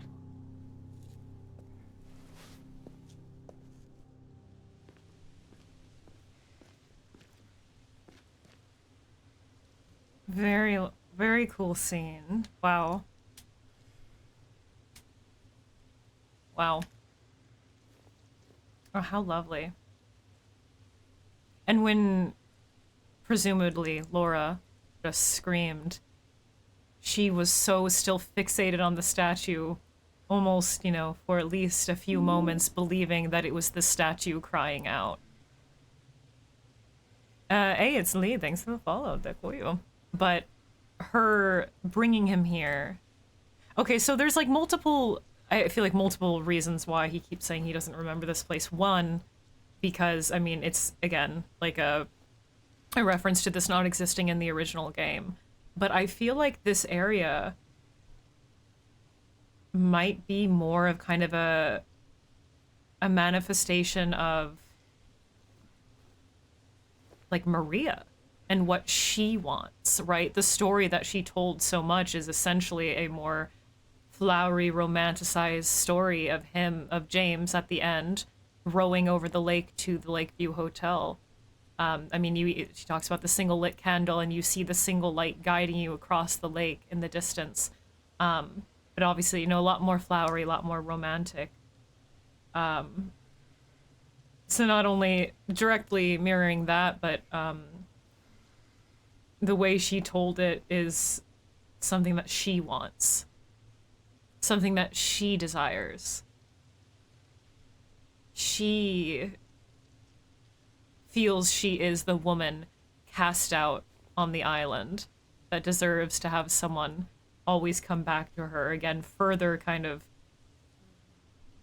And also explaining that story to James as well, kind of planting that seed in his mind that he could rescue her. As if James needs someone else to rescue because Mary isn't there, right? As if he needs to play the knight in another story so he can then be distracted from his own. Oh, fuck, I had another train of thought there. Fuck. Fuck me. Oh god, what was it? Oh, fuck, what was it? Also, very Lady of Shalott. That story. Not exactly, but kind of reminded me of Lady of Shalott. God, there's another point that I really, really wanted to talk about, and it's killing me. Oh, so when she speaks so personally about her desire to have this man who is willing to cross stormy seas and hell just to get to her, which is what James is doing for a woman that's dead, right? She's saying that I'm the woman that's alive. Why don't you do what you're doing right now for me? It could be real for you, right? So you already have that, but she... That kind of damsel... what's the word I'm looking for?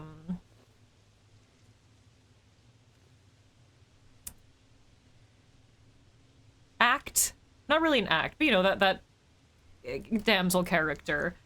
You see her later on, at least in the original, very, very much express after James and Maria get separated in the hospital. She says, like, you're supposed to take care of me. You're supposed to always be there for me.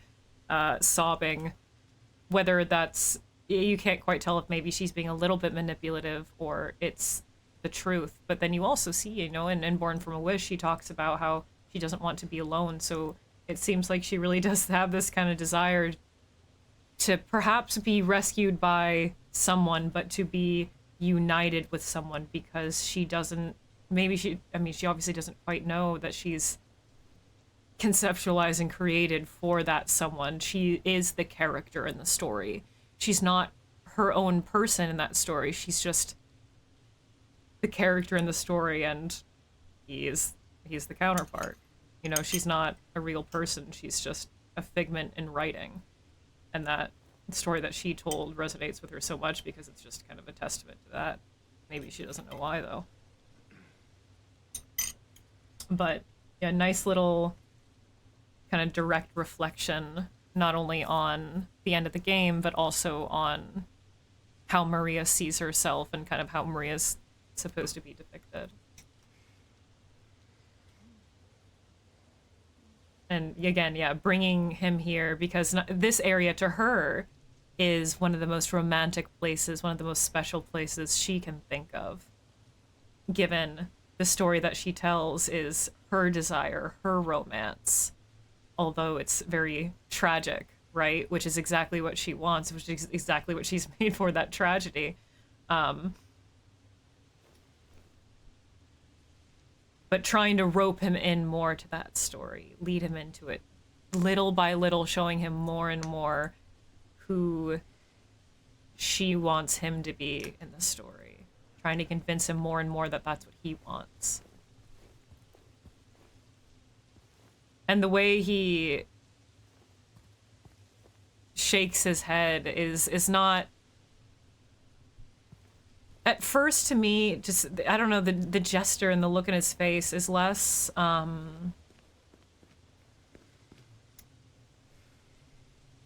like, oh no, she isn't here, I don't remember this place. It's, I wish I could remember my exact feelings on it when it happened, or be able to put it into words, but it was more of a, it was a very in denial head shake. It wasn't just a, no, you're wrong, I've never been here, she's not here. Just the kind of look on his face expressed denial. I thought that was a really nice detail to add to it. This area is so beautiful. James ruined it by being... I don't think he really ruined it, per se. I mean, you can still get the Maria ending and leave with her, right? So it's not exactly all squandered. But it's not his fate inherently, right? See if there's anything over here first. Yeah, this is a lovely fucking area. I really want to draw that statue. Oh, this is gorgeous.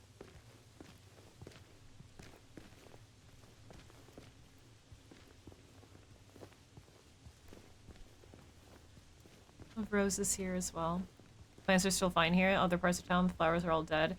Except for the small rose grove in Rosewater Park, next to the bench, where it says she plus me with the heart, that she also comments on.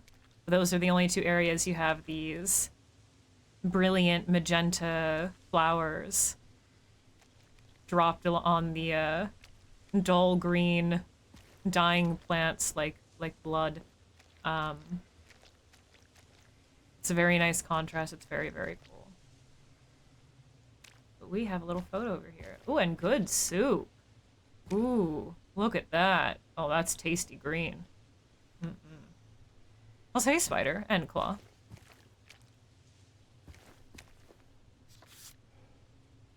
Church entrance. Ah, very good. That's the Church of Rebirth entrance. That's its window, yeah. Number 5. Number 5, church entrance. Yeah, and also, yeah, the story that she told not only was a more romantic, flowery version of James's row across the lake, but for towards Lakeview, but could also very much be interpreted as a row across the lake to the Church of Rebirth. That's something that I also kind of picked up on as well. And the fact that they put it by the water-filled fountain like that. Ooh hoo hoo! Someone left a tasty treat for me. Styles Diffab. Hey, Spider. Oh yeah, Bloober's environments and atmospheres are always so, so, so gorgeous. Part of what I like so much about their games. I love the pink, their like very deep, dusty pink that they chose for the roses to directly match Maria. Love it, love it, love it, love it. Very so beautiful.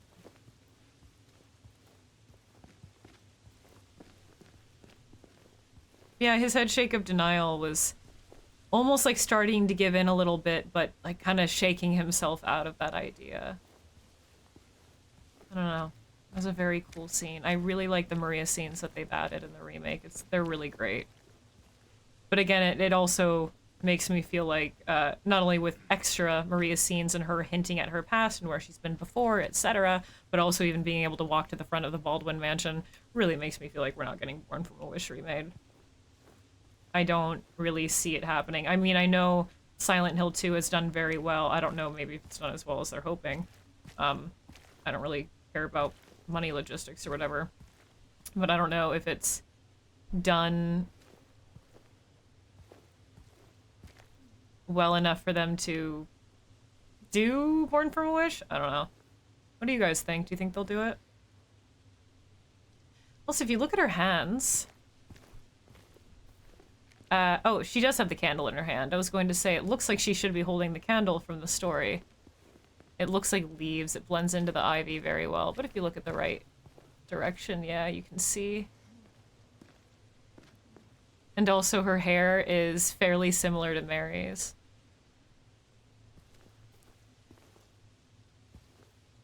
Screenshot. I want to draw that. I would like to paint it, please. Art reference, art reference, art reference. Screenshot, screenshot, screenshot. Well, considering it's made out of stone, probably not. Although it would be really cool if, as part of the park maintenance, somebody had to place periodically a new candle in the statue's hand and always light it every night.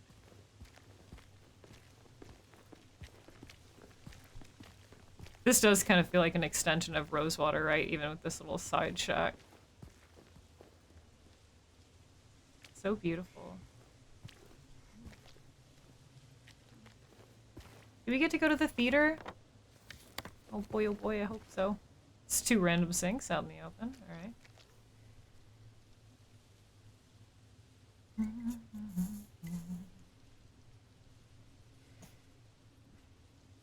It just feels like a Rosewater extension. It's very, very, very beautiful. Can we open? Dang it, sorry Maria. No pissing inside. Yummy egg cartons. Where are you going? He says we are going down these stairs. Are we going to the theater? Yippee. Ah, all the old theater seats outside. Ah, but these are vintage.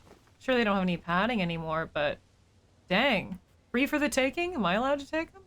I'll take them home. I want to see if there's anything around this side first. What's in the trash? Popcorn bags. Perfect. Go here in a second. Artificial... I think it came from inside the theater. Oh, the screen? Okay, give me a second. Artificial S something something Y? Agatha Ralston, Edmund Larime, and Maddox Taylor.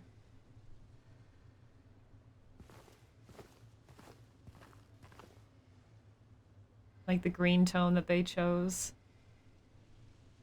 Very,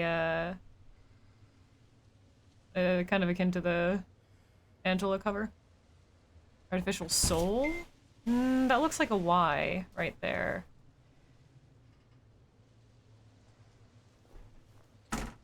Like how this looks particularly 3D rendered. Kind of almost looks rendered in the same way that Silent Hill 1's cutscenes are. It kind of looks like Alex from Homecoming. Well, I'll go inside the theater in a second. Ah, I see where we're supposed to go. But, see what's around here first. Plot twist. If you spend too long aimlessly lollygagging outside the theater, Laura just fucking dies. Fire alarm. Oh, there you go. See the Reverie sign? It's so small. You thought it was a U? Yeah, it's a Y. You see the big tail curving to the left. Your dad's does that too. I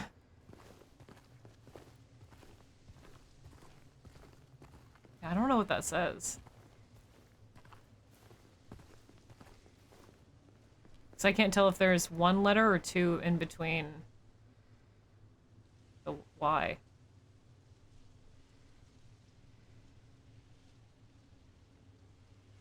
There's also another head on the corner.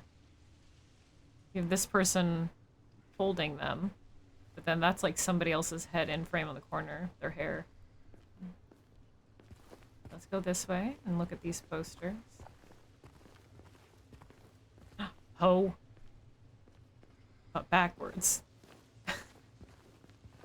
Oh no! All the popcorn! Maria! Wait, it looks still pretty clean. Oh no! Come on, there's gotta be a way in. You just walked all over the popcorn. I was gonna eat it. Like, it didn't look that dirty. You just walked all over it, man. Aw. Dang it. Oh, maybe we'll find some more popcorn inside. I bet the machines or the popcorn makers still have some in it. Look at these. Return to Owl Creek Bridge. Back for a happier ending. Cordelia Stewart and Bertram Roberts. This is a Civil War romance film? That's what it looks like, yeah. The bottom says, Nemo Pictures presents a Morgan Kilroy film starring Eric Lewis, Something Green, Peter Kahn, Emily Curdy, David Webb, Adam River, Michael Something, Jenna Watson, rather. Photography effects, Peter Galvast. Photography something. By Frank Mars, produced by Morgan Elroy. Something else by Morgan Elroy.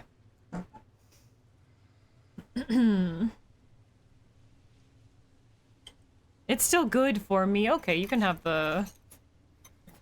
Probably even tastier now that Maria stepped on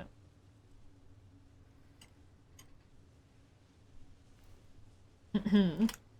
The names that they chose, I assume those were the actors' names, Cordelia Stewart and Bertram Roberts, but those sound like Civil War era names, so maybe those are the characters.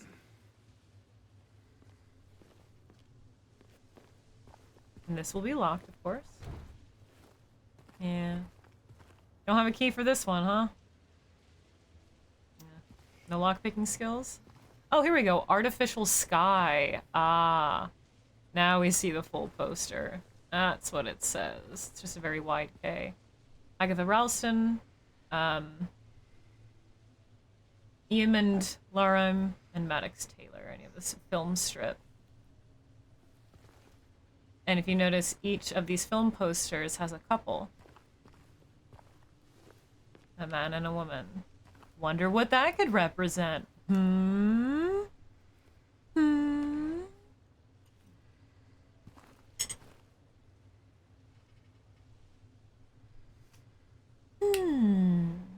And this woman's wearing a floral dress. And this woman probably has flowers. Yeah, she has roses on her hat.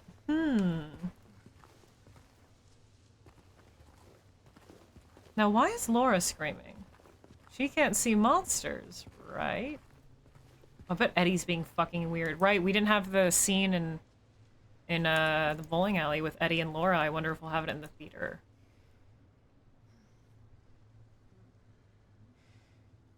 Alright, hope you don't mind climbing, Maria.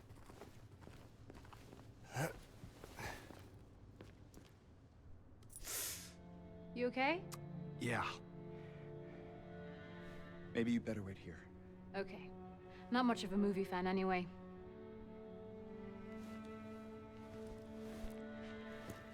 And James, Yeah. be careful in there. Yeah.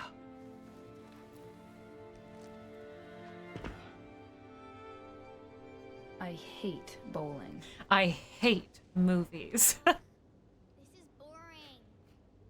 You didn't seem bored a minute ago. Screamed your head off, didn't you? You should have seen your face. I told you. It was this big rat. He jumped right at me from under the seat. You would have screamed too if you saw it. Guts, fatso. Hey, what do you have to say that for? Anyway, why are you sitting here? I thought you said the cops were after you. Nah, I don't think they follow me here. Besides, I blocked the door, so no one could get in. Not the cops, and not these other monsters. You're weird. Yeah, that's what everyone always says. Well, I guess people call me weird too. And they yell at me. Especially when I do something bad. Did you do something bad? You know, so the cops are angry with you? I don't know. Maybe? So why don't you just say you're sorry? It always works for me. They wouldn't listen. Nobody ever listens.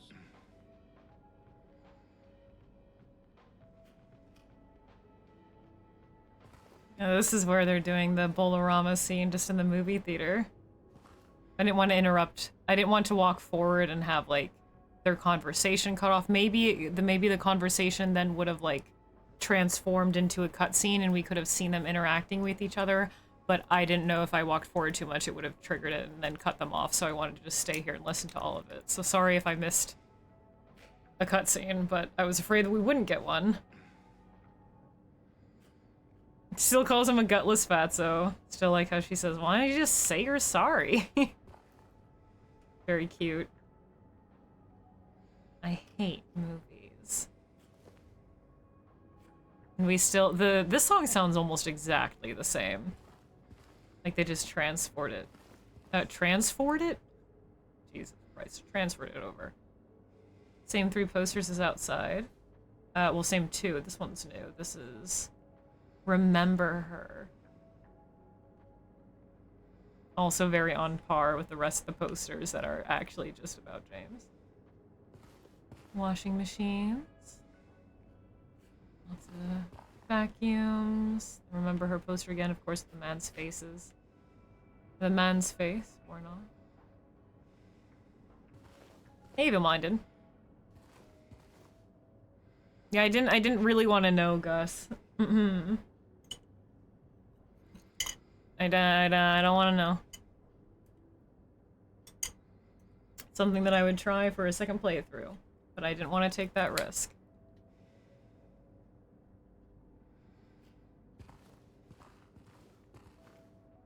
Maybe poster rolls of existence again. 3rd art house film fiesta. Silent Hill. Over 20 movies to enjoy. Silent Hill, 11/16 to 11/21. Ooh, it's happening soon. Wait, that's just in a few days. Chat, are you ready for the Silent Hill Movie Fest? In just a few days. Yippee! Oh, god damn it. Someone already broke into the popcorn machine and took it all. But Eddie did it. Maybe Laura. Bastards. What the fuck? I was really looking forward to the movie popcorn. God damn it. And, that looks like an umbilical cord. Yeah, she can't come in here because Laura's here. She has a draw to Laura. She knows of her. She feels for her because she, in part, is Mary, but she doesn't exist to Laura, or Laura doesn't exist to her. We will never quite know.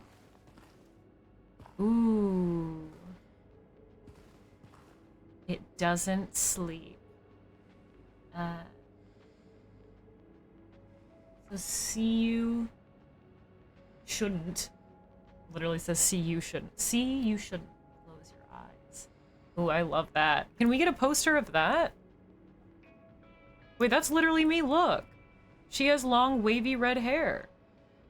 And I do that with my hand. I always put my hand here in photos. That's literally me. What the hell? They done put me in Silent Hill. Popcorn with glass stars. Thank you. I'm about to recreate this obscure fucking texture from the Silent Hill 2 remake. Oh, they've already prepped all their drink cups with straws and everything. Very, go-getter of them.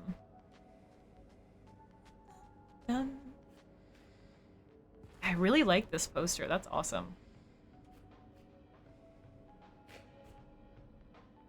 I love to store my already prepared drink cups right next to my dirty-ass toilet paper and cleaning supplies that I then serve to customers. Look through here. Oh, I assume we can... Oh, they're at the front there, so we can probably watch them talk through here, yeah. Yeah, sorry if I got a little bit snippy earlier or anything, Gus. I really don't want to know anything.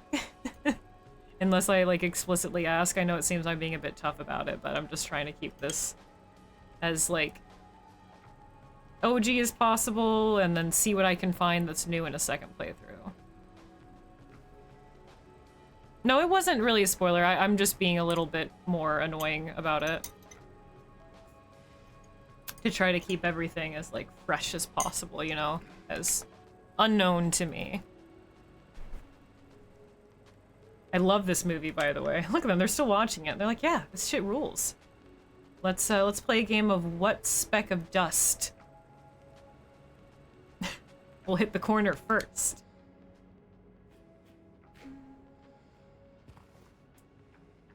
What is that? A lathe? A grinder? What the fuck is that? Why is it here? Mop bucket. Same artificial sky poster.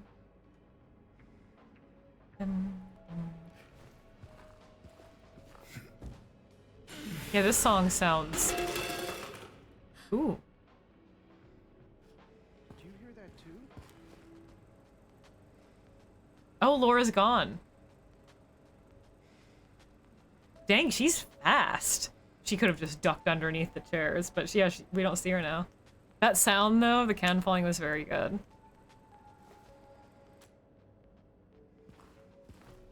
I'm glad I looked back through here to see that she knows it's James. She knows someone's looking for her, right?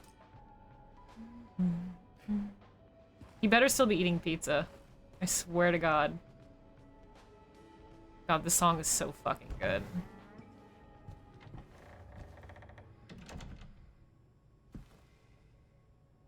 Dusty-ass carpet. Hey, Raichu. Damn. Ooh, very moody lighting. Is Laura gonna jump out and scare me? Sweet! Free popcorn! Finally! Yes! Ooh, look, that one's still in the bucket. That looks fucking fresh. I should make popcorn tomorrow.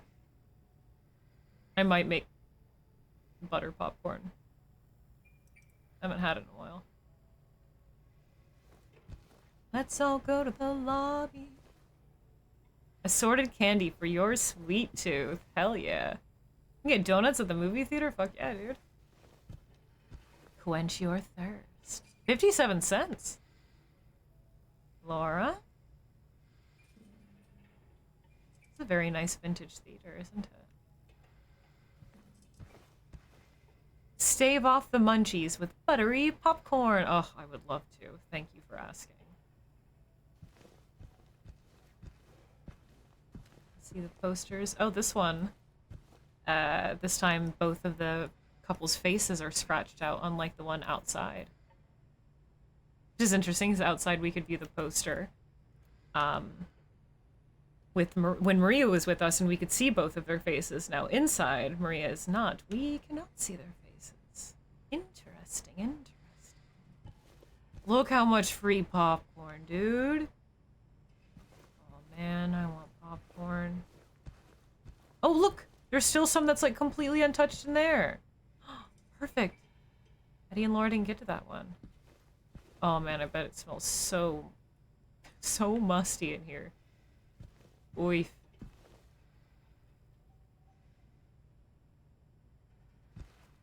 I want some snacks, please. I think we've already seen this newspaper. Can I go behind the snack counter? I'll get myself some snacks. Lots of discarded popcorn boxes. A waiting table, lots and oh god. Oh fuck, whoever has to sweep this up.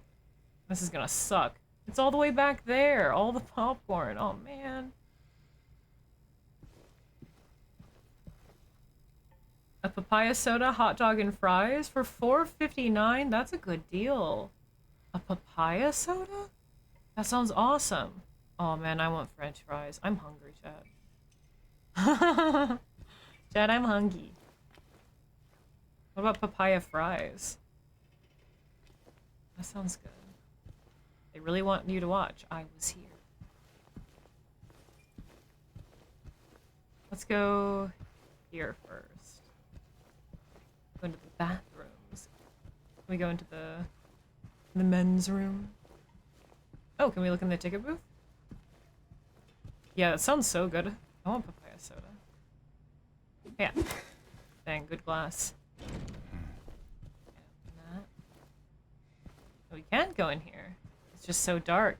But yet the woman's restroom is nicely, warmly lit. Hungry? I thought you were Luna. Heh. Very funny, I'm laughing out loud. I'm actually L-O freaking Elling. I like the skylight too, yeah. It's a really nice detail. Very grimy. And yeah, just all their uses of just different contrasting colors, right? The green light over there, the warm tone from here, the cooler tone from the skylight. We also didn't look at the menu. Okay, chat, what do you want from the concession stand? We have soda, various flavors, 87 cents, dang. Cream soda, root beer, which are different than the various flavored sodas. I got water, sparkling water, small popcorn, medium popcorn, large popcorn, extra large popcorn, and nachos with cheese. The assorted candy for my sweet tooth is not on the menu. And I don't see it anywhere in the glass cases or anything below. I'm feeling a little lied to. Where's the assorted candy for my sweet tooth? Want the nachos? $3.25. Those are theater prices. Yeah, they're probably just like the shitty round tortilla chips that are way too salty with like a little piddle of shitty canned nacho cheese. There's not even any dust on it. Look at this. Someone's been drinking that juice. $2.99. $2.99. Someone has. There's not even a single can to be seen. Where's all the candy? Where's all the sody pops? Where is it? Extra large popcorn with the garden trowel. What, you don't want to peck at it like a chicken? The intended way to eat popcorn? Yeah, I'm not seeing any Nestle Crunch. I'm not seeing those cookie dough bites. Oh, those are the best to get at the theater. What's everyone's favorite movie theater snacks? Definitely has to be popcorn and the chocolate covered cookie dough bites. For me. Although usually I just sneak my own snacks in. But the times when I have bought snacks at the theater. I'll have one Busalia bar and half a glass of lukewarm water, please. Mmm. My favorite theater snack. Do you remember when, not the Nestle Crunch bars, but I've also, at movie theaters, I've seen the boxes of Nestle Crunch. It's like the little chocolate turd looking things. They're just little crunchy bits. Oh, pretzels, hell yeah. Sneaking a whole ass steak, a can of beans. Wait. Stretch. And, ooh. While I'm contemplating theater snacks, I need to stretch my flesh out. Jesus Christ. Boy. I got to flex on him. Hershey turds. No, they had the little crunchy bits. It was like more of the crunch than a Nestle Crunch bar would have, but then it was covered in chocolate. Coffee at a movie theater? I've never seen a theater that served coffee. Been to the fancier theaters that do like the kind of like dinner service thing. And I got a milkshake. And it was supposed to have a chocolate-covered brownie on the top, but you could tell it had been in the freezer, and I couldn't eat it because it was rock fucking solid, and then the milkshake melted all over the place, and it was a fucking mess.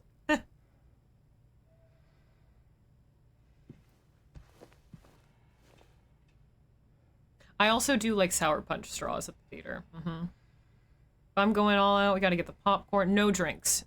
Absolutely no drinks. I can't. As much as the popcorn is salty, I can't do a drink at the movie theater. I will have to get up in the middle of the movie and go to the bathroom, and that just doesn't fly. Oh yeah, they did little movie-style Butterfinger turds, too. I want the sour punch straws, the chocolate-covered cookie dough bites, and a small popcorn.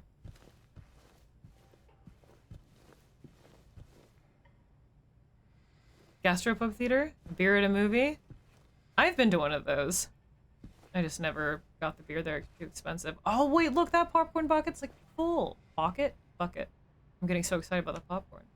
That one's like completely full, dude.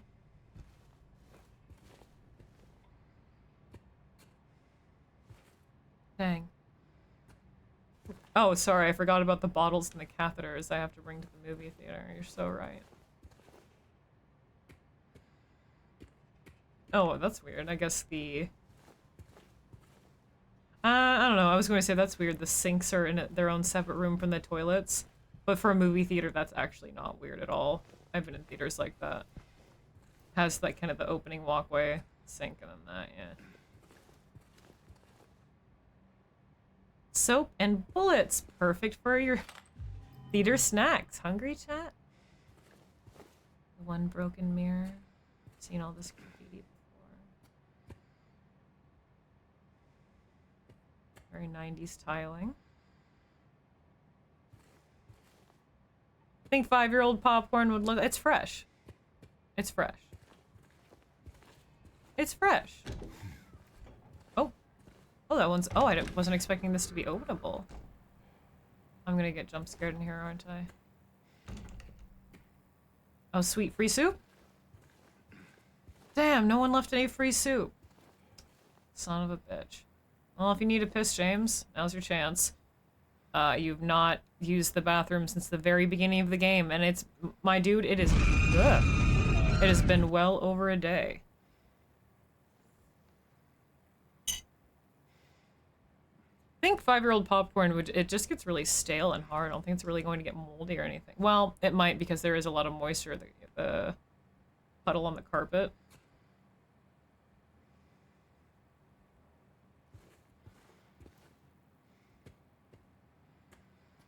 Yeah, maybe it would get moldy. More broken mirror.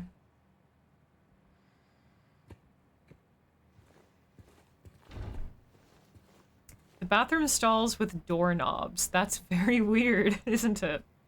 I don't think I've ever been in a bathroom that had doorknobs on the stalls. I like the detail of this one soap bottle overturned in the sink.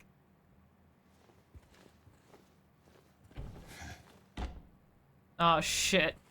Someone blew this shit up. Goddamn. They must have had the movie theater hot dog.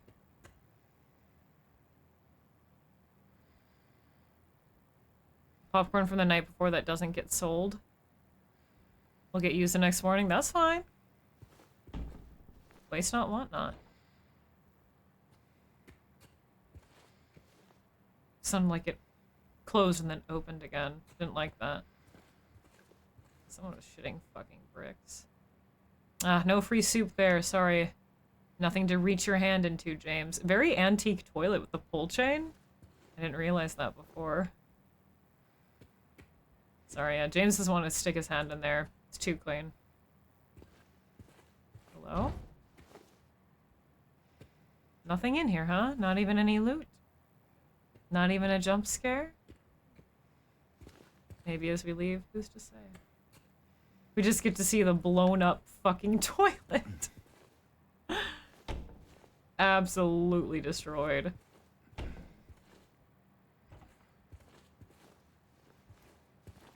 I was expecting like a health drink in the urinal or something. Or a syringe. Oh yeah, this, oh man, look at that. The sky, the very mottled skylight, or the light coming from the skylight. Mottled by dirt over the carpet's very pretty. Is there a teepee? Actually, I don't even think that, well, let's go look. Were there toilet paper holders? Don't make that sound at me. Yeah. Well, they're holders, but no toilet paper. It's all been used up. Probably by the one fucking dude that was blowing this shit up. He used it all. Actually, wait, look. This is the only one with toilet paper. He probably stole all the rolls from the other stalls and had too much left over. Ha! Yeah, you're so right. You're so right, Gus. There's no point in sticking your hand in a toilet unless it's absolutely filled to the brim with raw sewage.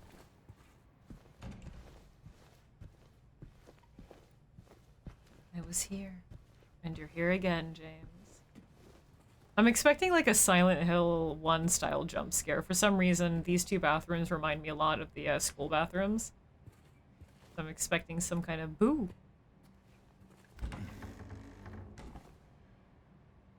There hasn't even been a mannequin. More towels underneath the sink. Wait, did this not have a... Okay, yeah, it did have a sink area. I was going to say, wait. Does it not have a sink area like the men's room?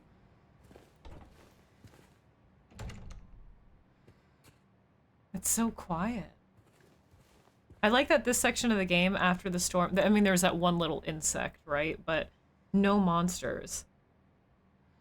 After the storm, it's been, for the first time in a very long... Since the beginning of the game, really... Well, even from the beginning of the game, they give you monsters. The first time we've just had quiet.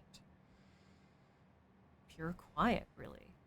And it's nice to be able to just explore and talk and look at everything. It's nice. I appreciate that they added this section after so much chaos in the apartments. Because, boy, were the apartments chaotic. Damn, someone blew this one up too! God damn. Got some real shitters in Silent Hill. The door's blown clean off this one. They really had a power shit. Toilet's intact, though. More toilet paper in this one. Missing the nuance. Clean toilets are his biggest fear. Because it reminds him of all the times that Mary cleaned the toilet at their apartment.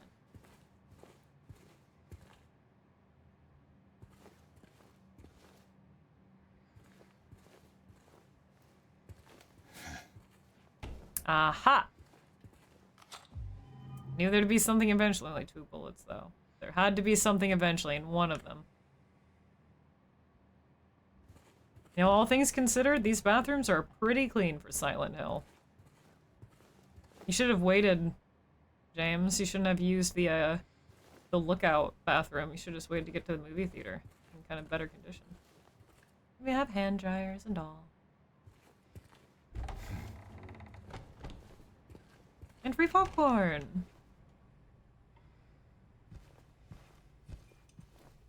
Anything over here? Very scratched up doors, same movie posters. Lots of garbage.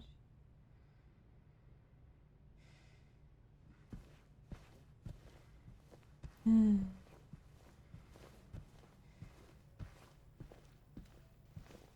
I hear the music again. How exciting. Theater doors covered by debris. It's a representation of how James likes to stick his hand in dirty toilet. Oh, sorry. You're so right. It's his favorite thing. Oh, this is where the candy would be. Someone stole it all. Laura. Ooh, we're a rebel. We're going through the exit side. God, this music is so good, dude. You see, the reason James really likes to stick his hand into clogged, dirty toilets so much is it represents his desire to be fully uncleaned, unlube-fisted by Mary. And he never received that from her. And now he is doing it unto the toilets. There's an exit sign there. I'm a rebel.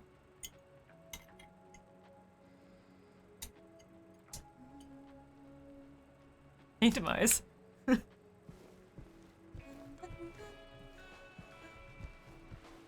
I'm waiting for Laura to pop out and go boo.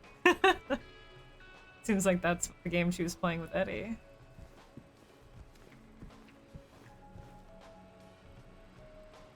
Do you guys think he'll still be eating pizza, or is he going to be eating popcorn? Maybe he'll be having the cookie dough fights. This is a small, cozy theater. I mean, it's not too small, but this is a nice, cozy theater. Laura. I like these vintage seats.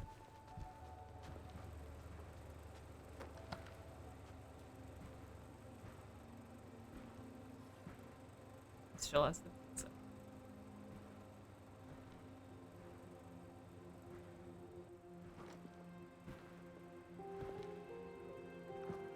Eddie? Oh. You're, James. We met back at the apartment building. Yeah. I remember.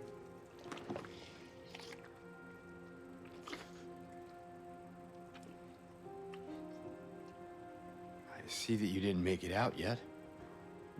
Yeah. I just didn't get around to it yet. Well, at least you got your appetite back.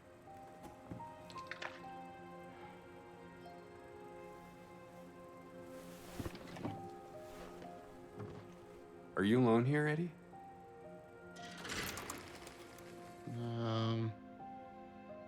No. Well, That's probably just Laura messing around. the little girl? Laura, is that her name? That's what she said. I'm gonna go look for her.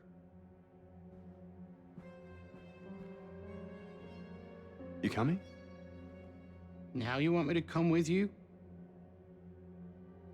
Never mind.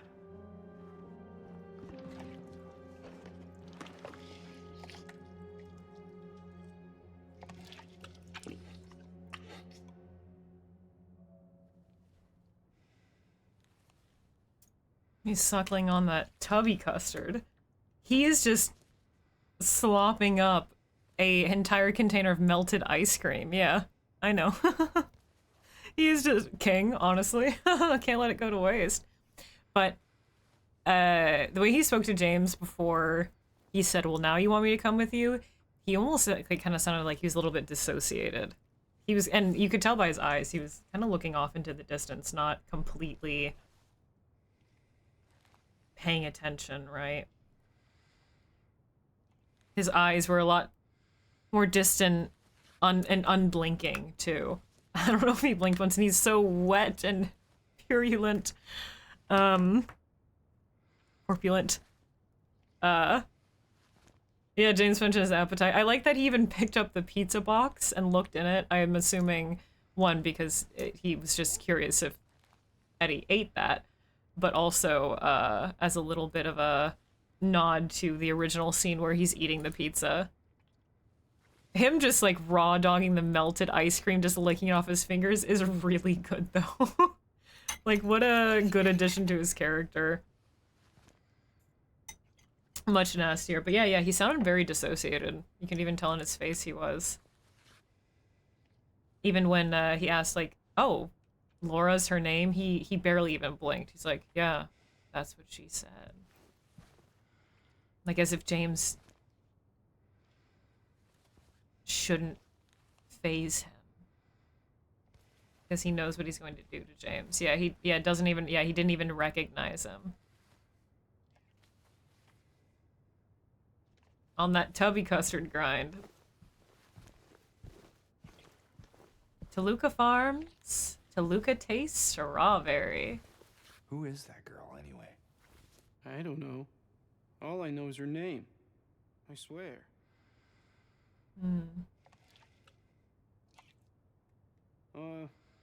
Didn't you want to go after her? Yeah.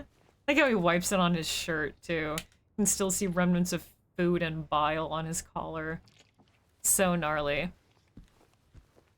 Yeah, there's a lot. Oh, yeah, there's just so much, like, subtlety to his voice, etc. There were, I can't remember exactly, but there were a couple facial expressions and, like, voice changes alone in that scene that were, like, just subtle enough that showed a lot to his character that were very good. The actor did a great job. It's very different, James, but they did a great job with it.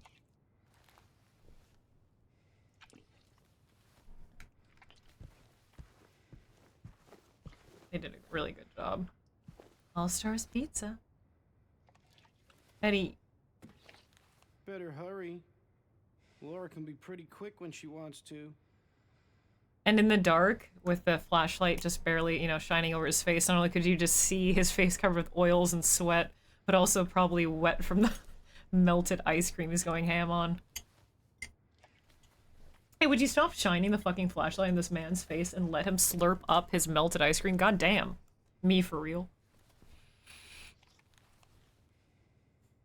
Yeah, very different, but yeah, he just constantly sounds... Oh, so many characters in this game sound so dissociated, but in their own ways, in their own... with their own personality, just like in real life, someone who's dissociating isn't going to sound and act exactly the same as the next person, but you can tell, like, in their voice and their eyes, that they're not all here all the time. Like, Angela did that in her own way. Eddie in this scene very much does that, at least to me.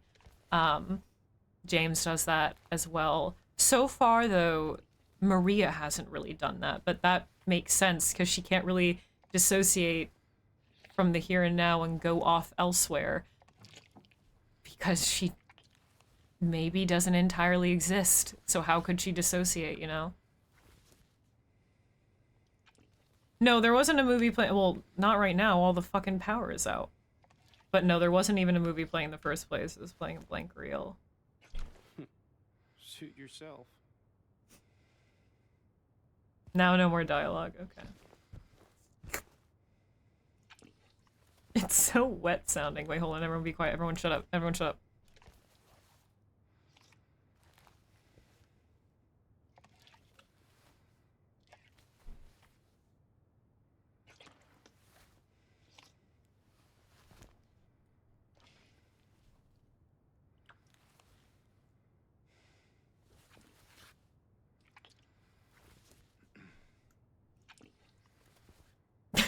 Eddie Mukbang. Get you a man who does what Eddie does to ice cream.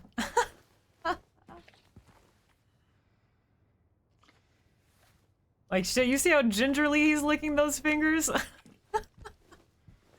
Awful, awful, awful.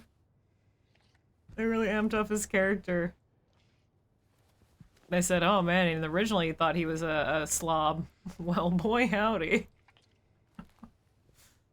Oh, another photo. Best flavor.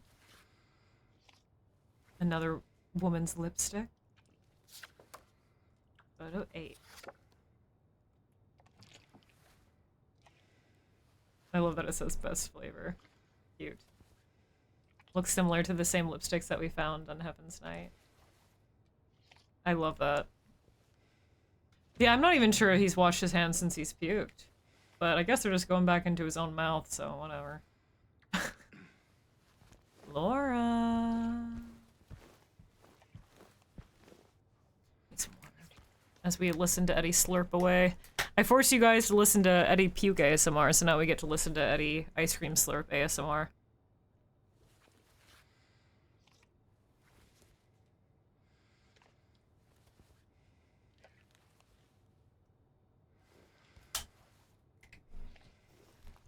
Yeah, and all over the nasty-ass toilets in the apartment in the first place.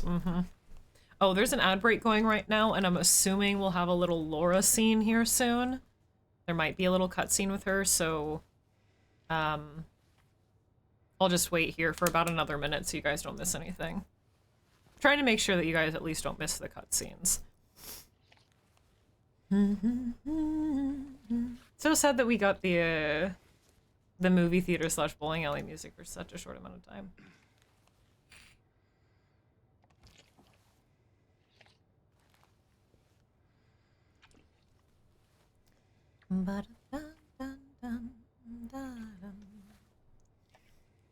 Me earlier with my ice cream for real.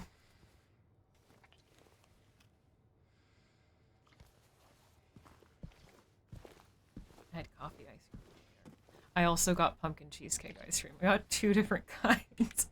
I was going to just get coffee, but they only had the coffee ice cream in the small size, and then the pumpkin cheesecake was on sale, so I had to get both.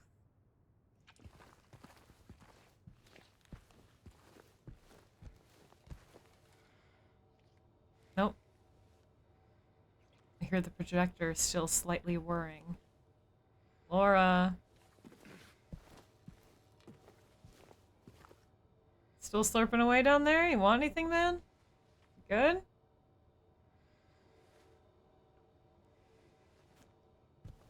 Music gets cut off before you're ready. This is a good example. Yeah, it would have been nice if it played. I mean, I get that it's I get why it cut off when it did. The sound is coming from the movie or lack thereof that is playing. And that's why it cuts off here. And then because you're exploring the rest of the theater and, you know, theaters are noise dampened, you don't get to hear the music that loudly when you're exploring the rest of the theater. So I get why it is how it is. But because the song is so good, I would have liked to listen to it a little bit longer. No, I'm not actually that hungry right now. I'm actually pretty full.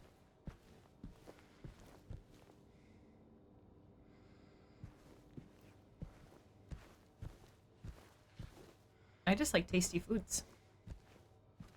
Laura?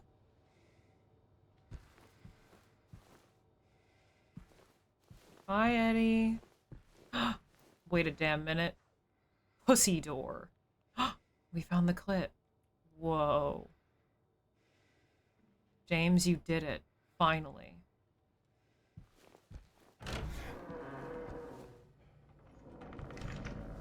Laura?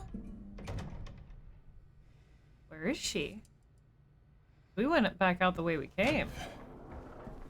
Where'd she go? Is there not another way to go?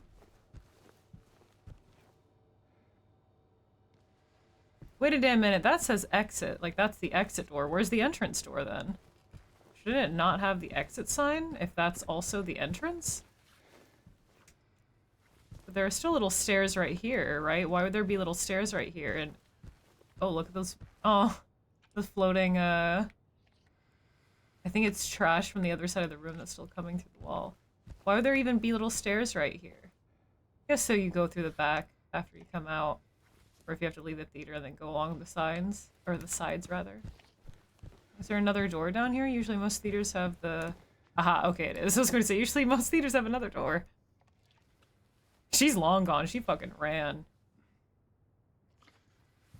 Alright. Well... the 2-finger lick, Eddie. You could just drink it like a big cup. Hi. Oh, what? Really? We can't go this way?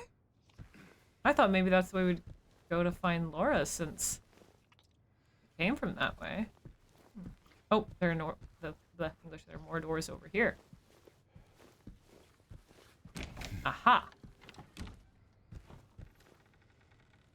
Oh, another theater.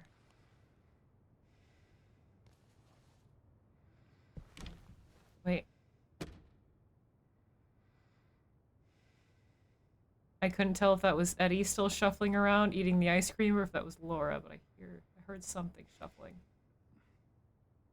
He's savoring it. Okay.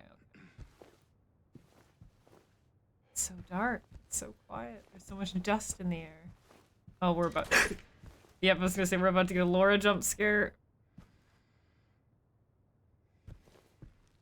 Laura, you better not play that videotape, so help me God. Laura? Hehe. See you, fart face. Fucking love this movie. Hell yeah. Dust on film reel. Top 10 movies of all time.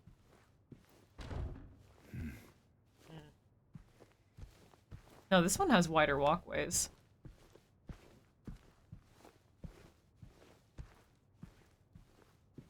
How does she know how to work a movie projector, by the way?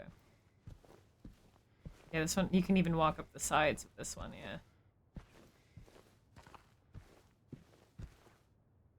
Any treats for me? Now he knows your name, girl. Run. You know, she is running. Good for her, she should. This random man knows your fucking name now? He's stalking you around town? Girl, run. You are correct. Run as far away as you can from this man. Oh. Wait, did you guys just see that? I couldn't tell if that was just the slide, like the reel moving, or it kind of looked like a face between... I don't know if it was just my imagination, the shadows hitting it just right, like a frame moving by, but I swear to God I just saw something. Well, no shit, now we have to sit here and watch.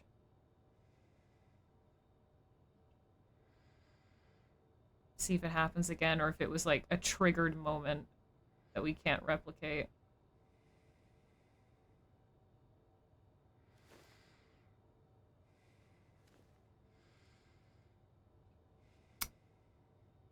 Yeah, that's James smothering Mary. That was him standing over her bed.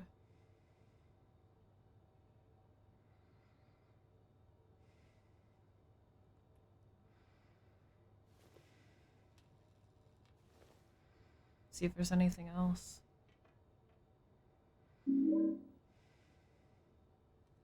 Zavos, thanks for the follow. Dekoyu.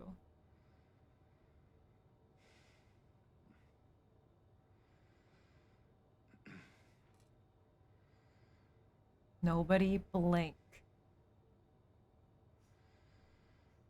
I lost a staring contest.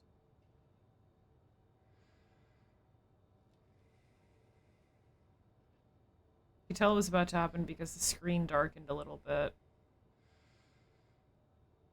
I want to see if there's any other frames or if it just happens again. Let's sit here and watch a little bit. Everyone grab your popcorn. See if there's anything else. Could just repeat it again. But what a very good detail. Especially Laura turning on the projector. And him seeing this. I mean, technically they know each other. Yeah. But Laura doesn't seem to really remember much either. Either way, even if they do know each other, dude, Laura, girl, you should be running. Yeah, this random fucking man's still chasing after you in an abandoned town. Nobody blink. I mean, we saw 2 different little slides, so surely it's going to happen again, right? Maybe not, but I'll sit here for 20 minutes and watch this and see if there's anything else. I'm not even joking. The fact that I saw something twice makes me think that you have a chance to see it again. If it is the same thing, or maybe it's something different, I don't know. Maybe it was something different the first time, and it's a different frame from that memory.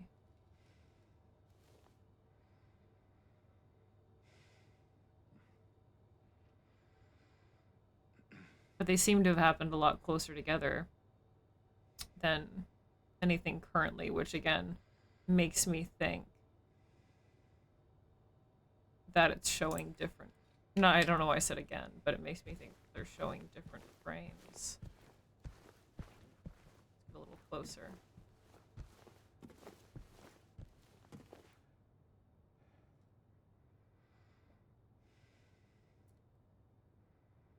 And that also, that's a probably now, I mean, a further reason why Maria can't go in here. Not only because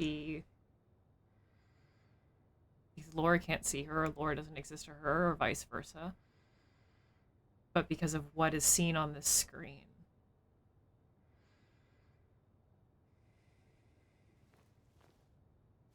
There has to be something else. If we saw a frame before, it doesn't seem like it's triggered by anything then. There's got to be something else.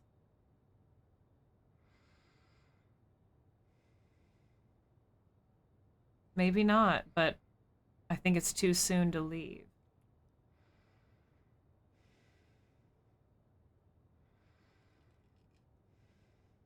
I think it's too soon.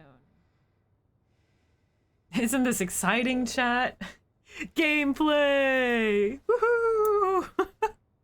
Titillating hardcore gaming action. Can't beat this. This is literally like Call of Duty right now. I'm not even like, holy shit, do you see all the action that's going on? All the heart racing no scopes that I'm performing right now. God damn.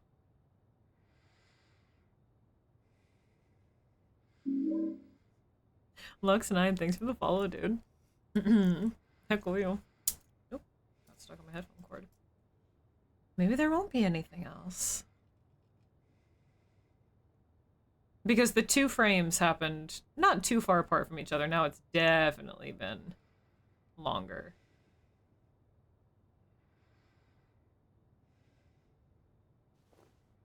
Are we looking, chat?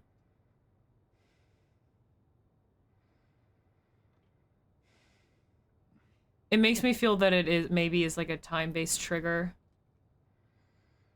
And it won't happen again. Like, as long as you are in theater for this amount of time, it plays it, and then it won't play it again, so it's, like, not on a loop or anything.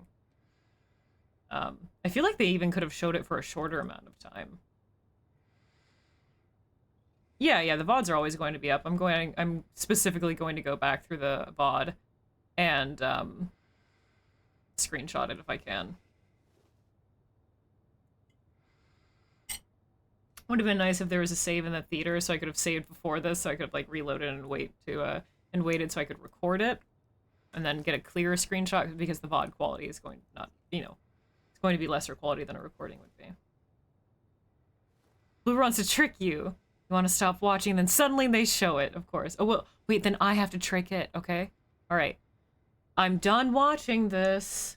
I'm not watching it anymore. Because clearly there's not going to be any frames. There's not going to be another thing that's going to show up on the movie screen at all. So I guess I better leave. Do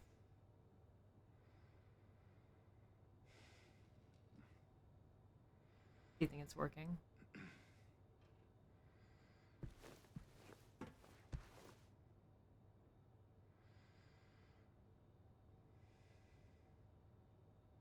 Is it working? Yeah, it might just be a time-based trigger. We might not see it again at all. I wonder what was in the first frame then. I really do. What? What do you mean? She's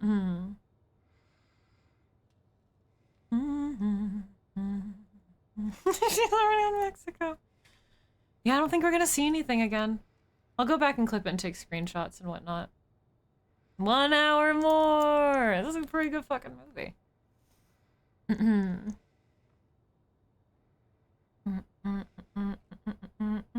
We'll wait like a couple more minutes and then leave. I don't think it's going to happen again though. I'll have to go back in the VOD and look at what the first one was. I'm assuming the first frame is different if it hasn't looped.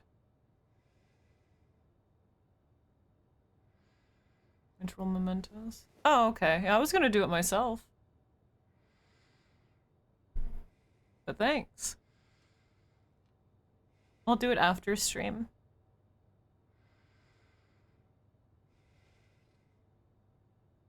My favorite part is coming up. That black dot in the right corner, it's gonna go up to the left. Oh, it just did. Thanks, Den. I don't think it's going to show anything else. I think that was it, and it was just based on how long you've spent in here. I'm not seeing... Unless it's, again, triggered by your position in the theater.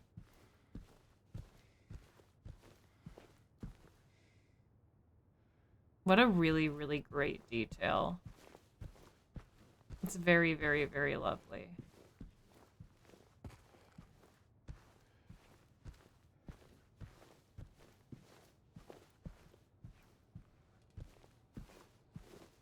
I'm forever going to think that there is more to be seen for the rest of the game if I leave now. I mean, I don't think there is, but there's always going to be that little peep in the back of my brain that questions what if.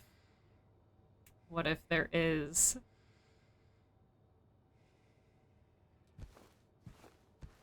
Suppose I'll never know.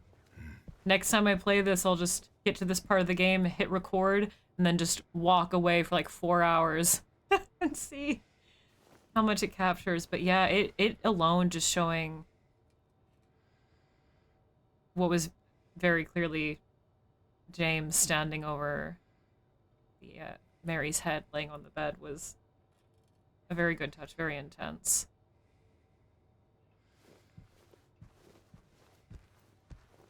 I'm assuming maybe the first shot was her lying in bed or an obscured face. But yeah, again, the fact that Laura put this on, forcing him to look at what he's done. But still, it's so distant. It's not, he doesn't have to look. You can very easily miss it, but it's there, and he's still repressing it, but it's so close.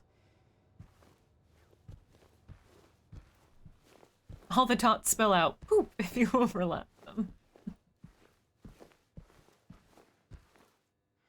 Cleaning supply. Laura. How the hell do I get to the projector room? If you look at the static, you can see how the dust specks represent James' sexual frustration. Because every speck represents every hole that he has that he wishes could have been fisted by Maria. Ooh. Very grimy.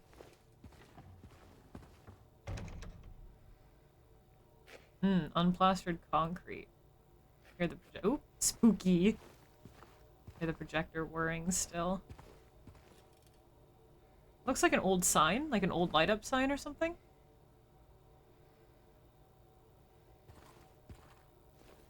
Or like a coin-operated ride. So many holes I never got to enjoy. And the word poop is an artistic callback to putting his hand in a sewage-filled toilet. Let's see where she controlled the lights over here. Both the power boxes are open. Film reels. That one says... No idea, it's just some kind of scribble. Laura! I'm waiting for her to jump out and go, boo.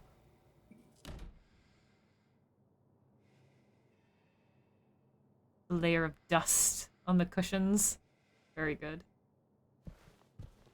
Purple carpet, green walls. Okay, Scooby-Doo. Oh, a teddy bear. Oh, we can hear the music again. I guess Laura turned Eddie's movie back on for him. I'm assuming this is... And it's next to some colored pencils. I'm assuming that's Laura's. Maybe she crawled through there. Get the movie reels.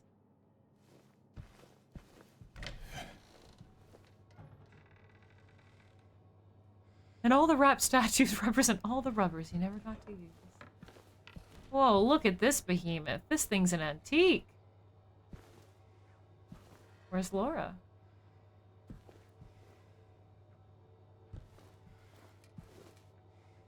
I know, James. There's stuff to look at there. Movie projector operating instructions. Having made sure that the projector is set for your line voltage, plug it in. Swing up reel arms, place the appropriate supply reel on the front reel spindle. Slip the take-up reel onto the rear reel spindle, turn knob to threading position, hold down the threading lever, feed film leader into sprocket. Hold down the threading lever until film is caught on the take-up reel. Turn function selector with lamp position. Note, if the lever gets stuck, move it up a bit and give it a sharp tug. Word of advice for you, James. And fire safety. We've read this one before. It's fire safety.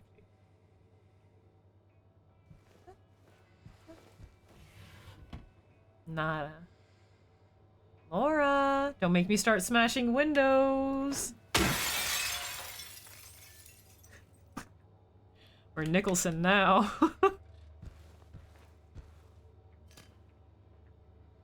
Now look at this beast. Vintage. How cool.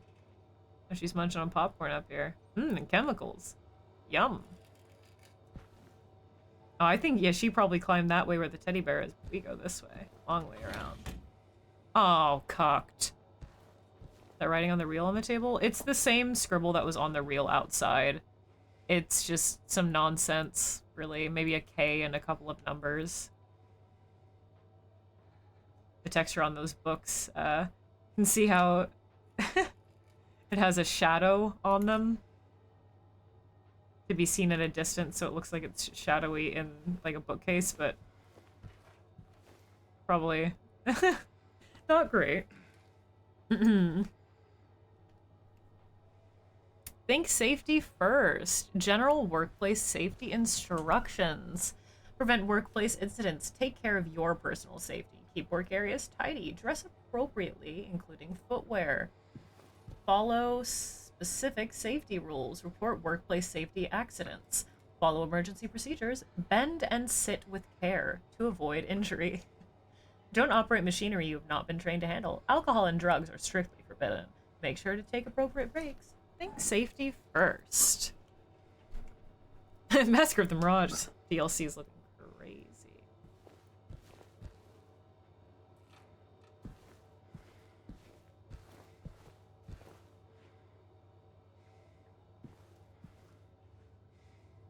Film preservation and handling.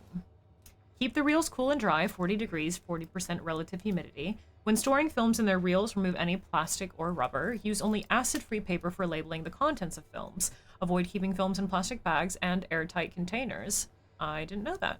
Always handle film by the edges. Before viewing, make sure there are no breaks or tears in the film. Broken sprocket can lead to the film ripping. Make sure there's no dirt or dust in the projector. Do not stop the film when the projector lamp is on. When winding film back onto a reel, make sure that it is flat. God, I hope so. Just twisting and curling it, making little ribbons. Old film reels here. This side up. Or the same movie posters. All very, very worn. Yeah, this area is very worn and grimy. The jams are coming back, baby. How does Laura... I was going to ask you, how does Laura know how to fucking work this? Well, she can read. That's how. Oh, dusty. Oh yeah, that big tamp of dust, or that cloud of dust, as soon as his feet hit the floor. That was very good. Very, very good. Oh, here are the smaller film reels. I was going to say, dang, these are big, huh? These are teeny tiny. That's what Mom said last night. Can we see any other frames if we look through this tiny window? Probably not.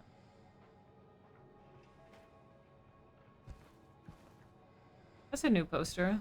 It's like a film actor, maybe. The film reel, and then that looks like a building. The person standing in front of it. Keep seeing the screen darkening, thinking that means we're going to see another little hint frame, but nothing's happening, huh?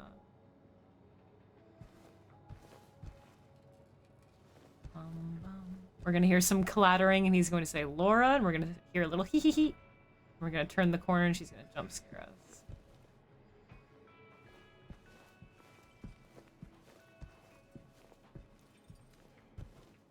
Lots and lots. These are all like unlabeled too. Holy shit, how do you keep track of this? None of this is labeled. Holy fuck.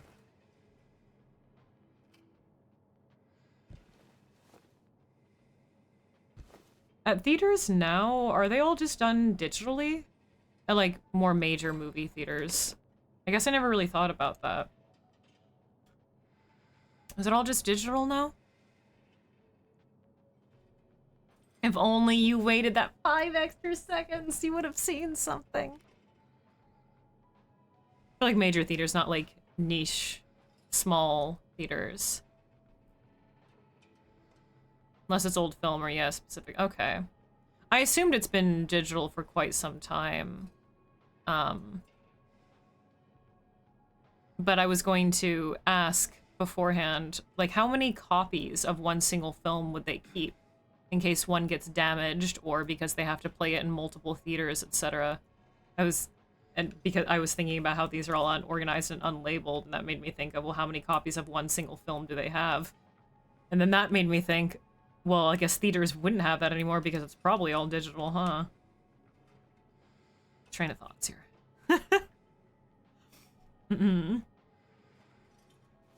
I see it wants us to move this. Neatly wrapped with white cloth and some blood.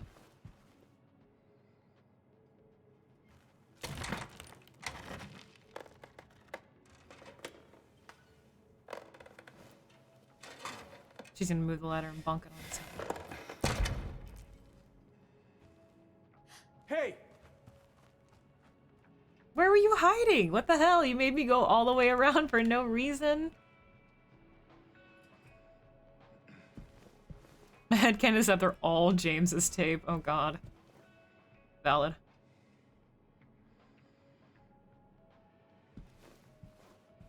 Decades ago they sent one complete and one spare. You've never seen how they were stored. Okay. Obviously at some point they stopped. Now we're back here. Damn it, Laura.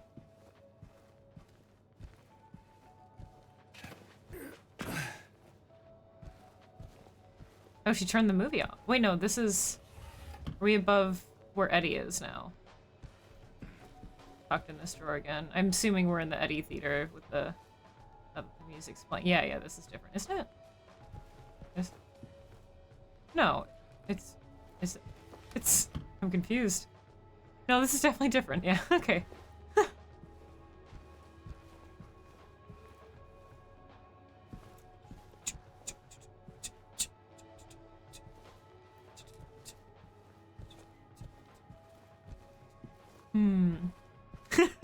Gus.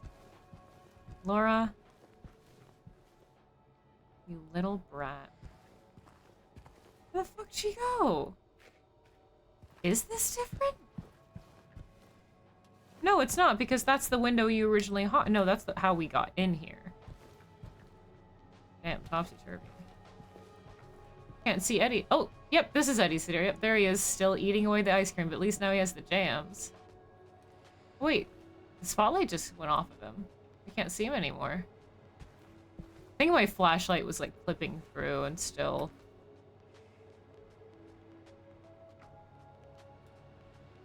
Oh no, there's like a bulb going off and on. That's where Eddie is still. Where's that little brat? When you worked at 10 years ago, you only have one reel, and it's... Oh yeah. It sucked because on the same time... Yeah, I imagine. And then they're just gonna go to the other cinema. Okay, so only one reel, no backups? That's a little nerve-wracking. Don't fuck it up, huh? Laura, oh Laura.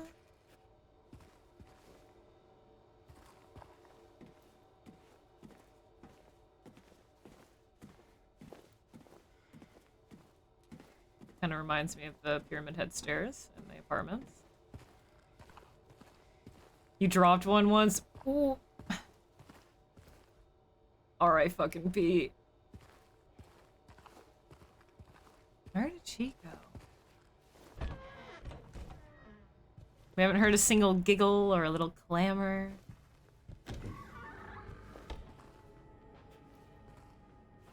Oh, now we're back in this one. Yep, and there's Eddie. Still sitting in the dark, licking melted ice cream off his fingers. Has anything changed in here? No. Oh, we're back at the beginning now. Yeah. Let's... Ooh, I'm down. Ah. Laura, stop! It's dangerous! Heh. I'm glad we explored beforehand then. Oh, this area, the floor is nasty. Oh god, yeah, this, you know this area has to smell so fucking musty. Well, enjoy the lack of, like, he's just literally sitting in the pitch black. Just eating the ice cream.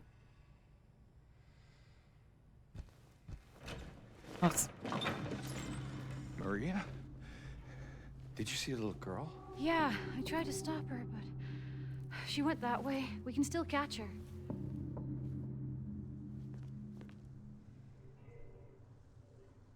I recognize that track. Oh, yeah, now we get the warm sunset color that you see on your walk to Brookhaven. Thought he was eating air. No, he's got that tubby custard. Ever saw in the pitch black eating ice cream? I often sit in the pitch black when I'm eating ice cream, to be fair. Only illuminated by the light of my monitors and the faint warm orange glow of my LEDs. However, he's in a darker situation than that. Reverie Theater. This is just like Massacre de Mirage, the hit video game. Wait, look, I'm gonna pretend to be Manny. Dang, this glass is strong.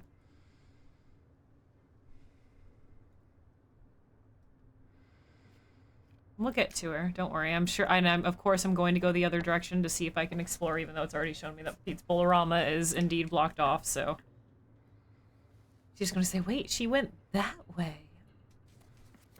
Only the glisten of the spoon in the monitor light. Yeah, they already blocked this way off. And now we're getting this warm orange lighting.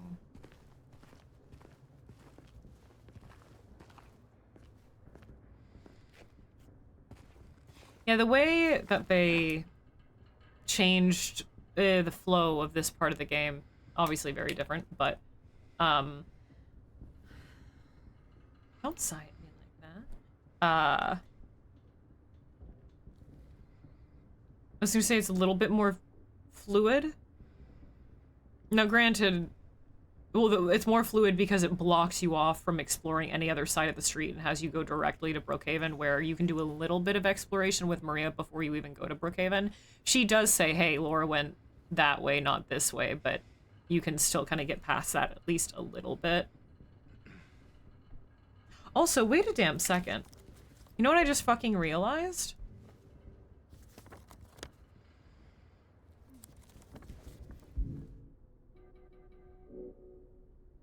We fucking still have this. I never found out what this was for. Unless it's for something way, way fucking later, which would be kind of nuts because no other items randomly around the town have we found to be used way, way later in the game. Basically everything you find is used pretty shortly after, unless it's a long-form puzzle that's like in the apartments or something. Which isn't just randomly around the town. This is just randomly around the town. I have no clue what this is fucking for. Why do we still have this? I mean, and you guys know how thorough I am. Did I miss where this is used for? He hasn't jacked it in quite some time. What, raving? Oh, by the way, here, when he holds this, you can very clearly see the difference between the dirt under his fingernails from his right hand, where he dunked in the toilet, and his left that is clean. This hurts to see the fact... yeah, I assumed I missed something.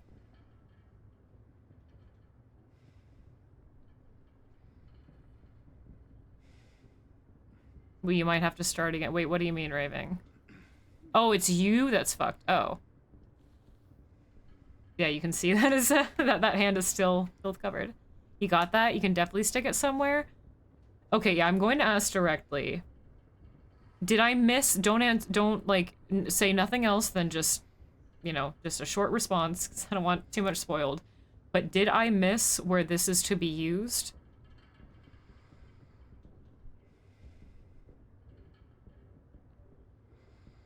I did not? Okay.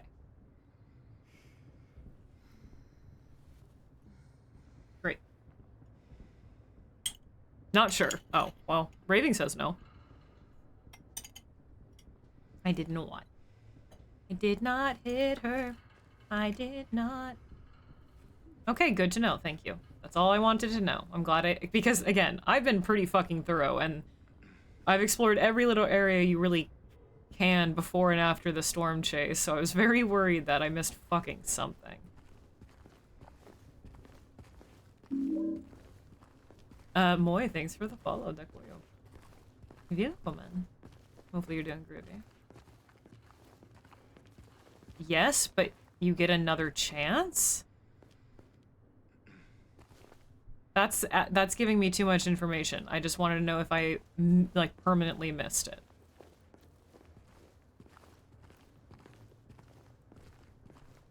That's all I want to know is the yes or no.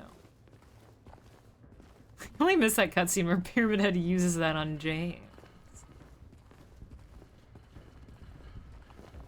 About to give you a new hole, buddy. Stick your hand in this one. Yeah, now you see... Oh, look how beautiful that is. Just the distant setting sun lighting up the side of the building through the fog. How gloomy. Yes, no, maybe so. You think there are any treats in here, Maria? You think... Oh!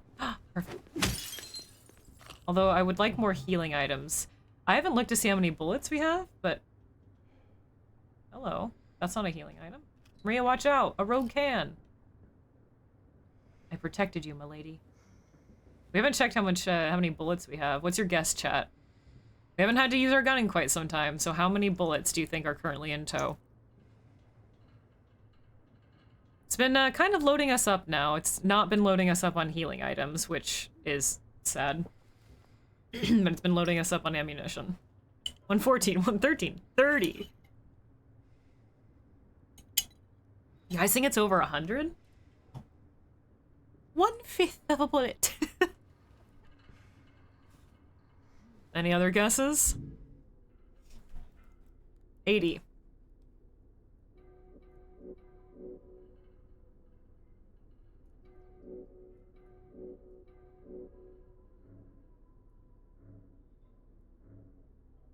$117. Well, actually, it's 117 plus 6. What's that? Math. I don't know. But not loaded into our gun 117, so evil-minded was the closest. 123, so evil-minded was still the closest. Dang! I was complaining before how little... I mean, in the original, you still get more ammo. At this point, we would have like 200 something. Yeah, you were relatively close. Yeah, we would have like 200 something at this point. It gives you less ammo at a time, but more ammo spaced out, I think. And it was really stingy at first, really stingy, but it's a little bit more fluid throughout the game now, and I've been really, really saving it, because I always conserve ammo. I'm always really paranoid about that. But healing items, though, I really feel like we don't have enough. We have 9 health drinks and 5 syringes. That's a record high for both. Well, no. Record high for syringes, not a record high for health drink. We did have 9 health drinks before. And then we got fucked in, after the apartment area, and then in the Pyramid Head boss fight. 5 is a new record, though. Yeah, exactly. What if I need it later? Mm-hmm. Let's see if we can beat 9 health drinks and 5 syringes. Do you think we'll do it, chat? You think I can beat my record? I think the health drink is tasty. Okay, we've talked it in depth multiple times about what the Silent Hill health drink tastes like, and I have thoughts, okay? I don't think it's completely good, but I don't think it's totally bad. I imagine it kind of tastes like a mixture between a really overwhelming, just like mixed herbal, what's the word I'm looking for? Like oxymel. So it has that like weird underlying honey sweetness, but it's just like in your face, herbal infusion with like an alcohol infusion like those. If you've ever had like an herbal alcohol infusion.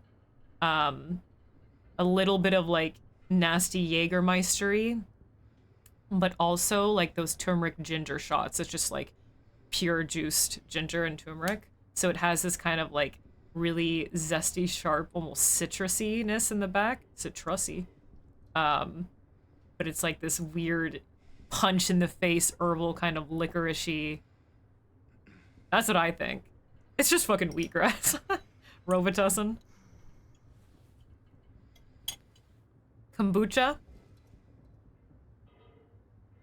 Zesty but bland. I don't know, kombucha's not usually bland. I love a good hibiscus kombucha. Children's medicine. Oh, like grape Tylenol. Sweet juice and that kind of medicine bitterness. Well, I don't know what those taste like, Lap. I have seen them. There are a few bottles of it's kind of like a mix between a health supplement and an energy drink in amber bottles, and they look kind of what the health drink in Silent Hill seems to be patterned off of, and I'd really like to get some someday, but they seem like impossible to fucking import unless you want to pay a fuck ton of money. But there's one in particular, it's called like Gold something, that looks like what it's based off of. And I really want to taste it, but I don't know what those taste like, so. But I imagine whatever that tastes like is probably otherwise than my idea is probably what it tastes like. Because visually that's what it looks like it's based off of. Oh, it's a watered down sports drink mixed with kombucha, I see. What a cute little theater. Clamato? Ugh. Oh, gross, dude. Can I open this? Laura, are you in here? Laura, are you in here? What if she's hiding in the trash cans, Maria?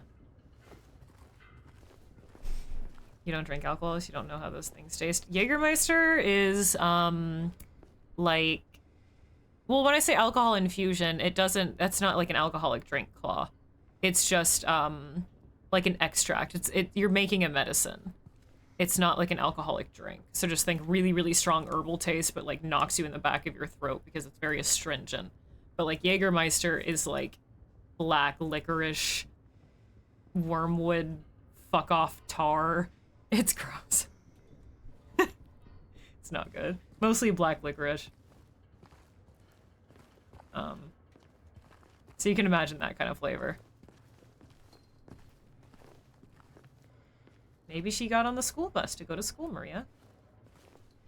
Could have had a V8. V8's pretty good. It's not Clamato. I don't like savory tomato juice drinks at all. Sorry, Mary. I don't like the bloody version of your drink. Yeah, V8's pretty bussin'.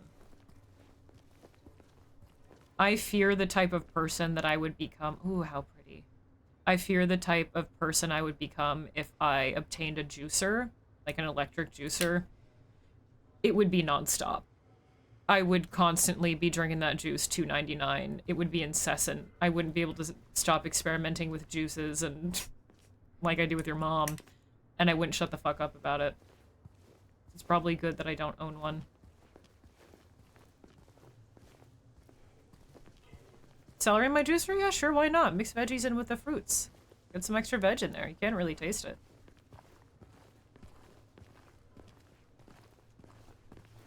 Yeah, the naked drinks are good. The naked juices, and they have like bottled smoothies. And then, what's the other brand? Boathouse? Those are actually really tasty. But yeah, they are expensive. I only ever get them like once in a blue moon and when they're on sale. I did get some juice today. It's like, papaya, mango, orange, I think, with no added sugars. Yum, yum, yum, yum, yum. Can I go down that way first? See if there's anything this way. It's kind of blocked everything off except for the hospital, which is perfect timing. There should be a save at the front. Because I need to wrap up stream. Yeah, they're like $5 or $6. Hey! Ammo. Oh no, just straight across goes to the hospital anyway. Well, can we go down this way then? That leads to the hospital. Wait, is this everything? Yeah, it is. Okay, can I go down Carroll Street again? Let's see.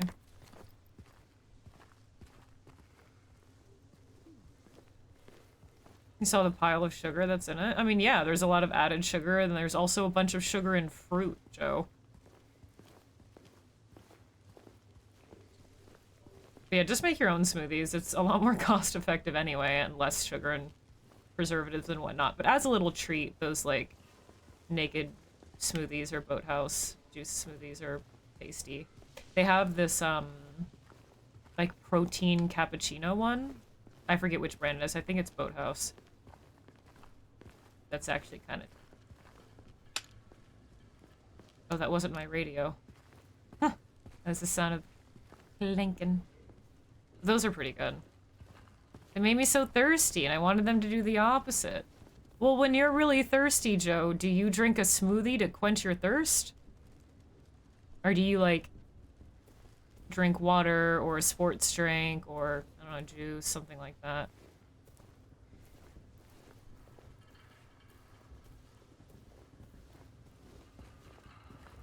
Smoothie is more of a, this is delicious. It is not really a meal supplement. It's very tasty and good. But I don't think it's really a well-known thirst quencher. You do? Joe? All right, to each their own. But yeah, I always have like water with me when I make smoothies. Oh shit, couch bullets. I think we came down this way. If it's liquid, it must quench. Does coffee quench your thirst? I don't think all liquids are thirst quenching. Inherently. Hey, Final Ghoul. Sugar and fruit? Oh, God. Unbelievable. Next thing you'll tell me there are carbs and beans. But yeah, those little pre-bottled juices and whatnot, they do add a lot of extra sugar for preservatives, but they're just good for a once-in-a-while treat. My heart rate's already too high. Well, then don't have coffee. You know what I mean, Joe. You can see where the couch was scraped along here. Not every beverage quenches one's thirst, I would argue. But if smoothies quench your thirst, good on you, man. Your mom quenches my thirst. Damn. Gus got to it before I did. Fuck, I've been had. Effervescent beef broth in a tall glass. You know when you go to, like, theme parks, and you get those really egregiously tall, like, barbell-shaped plastic cups with a big, bendy, plastic crazy straw?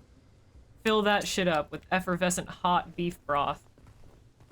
Soup on the rocks, baby. Take a sip, babes. If I tried to quench your thirst with coffee, yeah, it's not really meant for... Oh, that's so pretty. Quenching your thirst. The absurd $30 margarita goes. Yeah. Oh, we're back at the theater. Okay. Did I go all the way down Carroll Street? Wait, did I get turned around?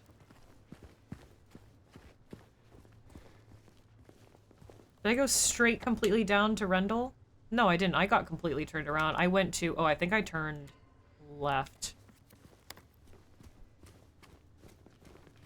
Or was it a dead end? Ooh. It's rendering. Give me a second. Get a coffee. Oh, but when you could. Just ate. Oh, chocolate covered coffee beans, which might be related to the horror thing. Maybe, maybe not. It's going all right, Final Ghoul. Really, really enjoying all the cutscenes that we've got to relish in today.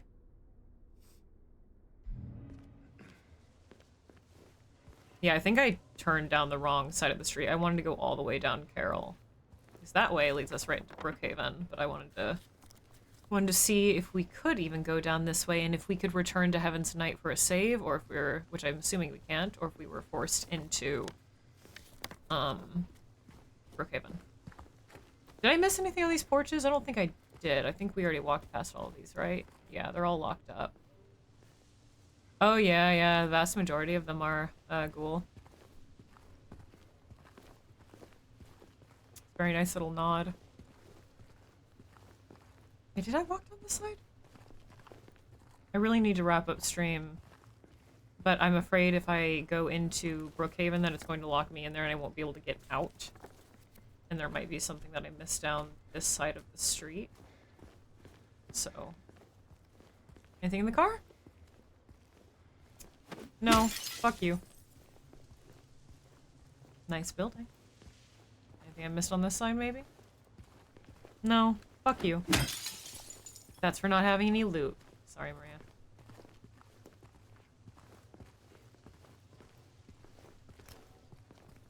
Still no monsters out here? We still have our moment of peace? Oh. Baby and kids. Baby merchant, tots are us. Give you all the service, no damn fuss. Just give the baby merchant just a week or two. Ooh, I'll have your baby for you. Where's this go? Okay, have we been down this side of it? We must have, right? Have I not? Actually, I don't think I've been around this side. Oh yeah, this is where the door... Yeah, okay, we've been... Yeah, because we went here after Heaven's Night. I think that's where you go in the... And I mentioned, I think that's where you go in the dark section. So I might have actually already been all the way down Carroll. Huh. But it's not... The dead end isn't marked... Ooh. Well, that's not good. Wow, that's juicy, leading right to some bullets. Oh god, am I gonna get jump scared as soon as I pick these up? No, I'm not. Isn't there at this side of the street usually a dead body? Maybe that's what this is mimicking? No trespassing! But no, I have not been to this end of the street because it would have been marked off on the map. You look beautiful standing in that puddle of aging gore, Maria.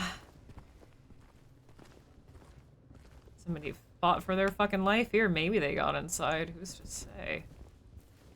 Eyeball graffiti again. Garbage cans. Lots of trash. The door that wakes in darkness, opening into nightmares. Well, that's the end of this street. So yep, it really does force you directly to go into Heaven's Night. Blocks off everything since. So in that way, it's a lot more fluid. So just before you go to Heaven's Night, make sure you explore everything, because you will not really be able to go back at all. Darn. Lovely scenery, though. Clean Silent Hill versus the Nightmare version, such a classic. Yeah, it definitely is. Here's Brookhaven. Over to the right, there were bullets. I want to find those.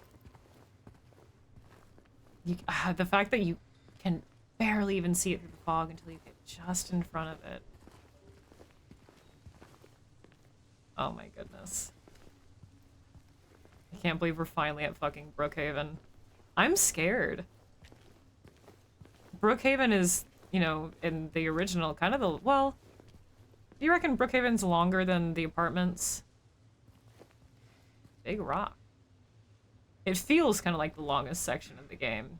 It's kind of at the end, but...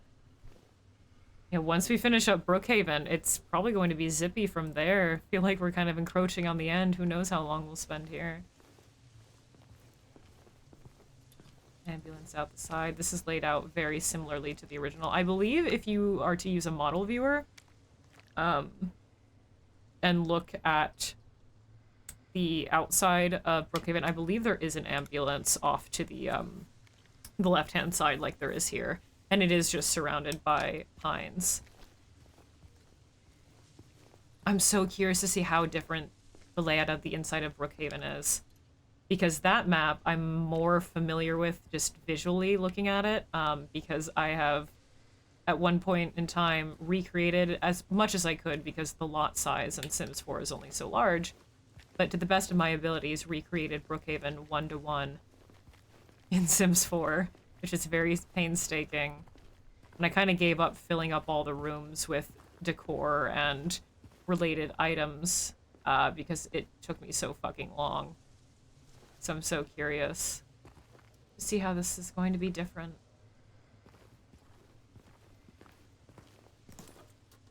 Yes! We beat our syringe record! Again!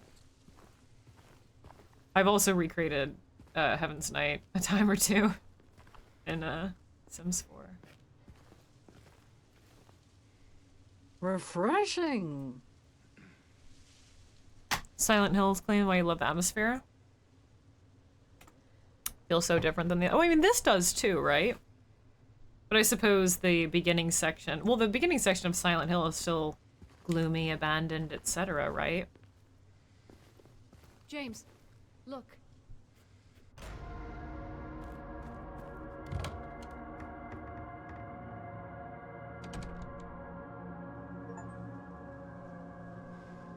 She went that way.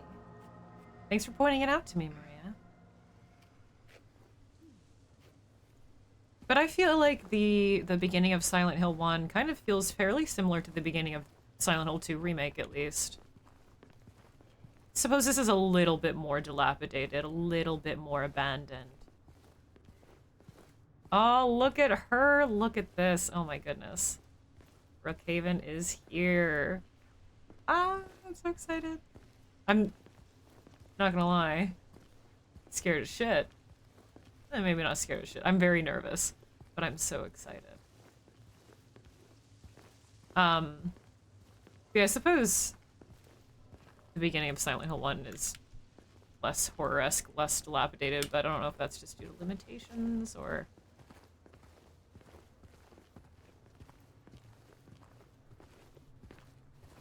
big hulking fucking building. Security bars on the upper windows. Very antiquated building, but we know this hospital's old.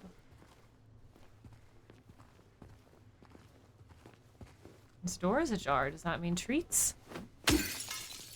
Sorry, Maria. No treats? I know there are bullets over to the other side. In that fenced-in area, we just have to figure out how to get them. Hey, come on, we gotta catch up to her. Yeah, I know. It's just, yeah. He's like, yeah, whatever. There are bullets over there. That's very similar to her line where she, goes through the... oh, hello. The alley between the bowling alley. Because and she says, like, oh, we gotta catch up to her.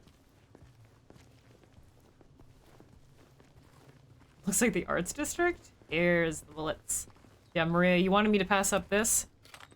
No. New bullet record? You weren't excited about my new syringe record. Of course you wouldn't want me to go over here and be excited about my new bullet record.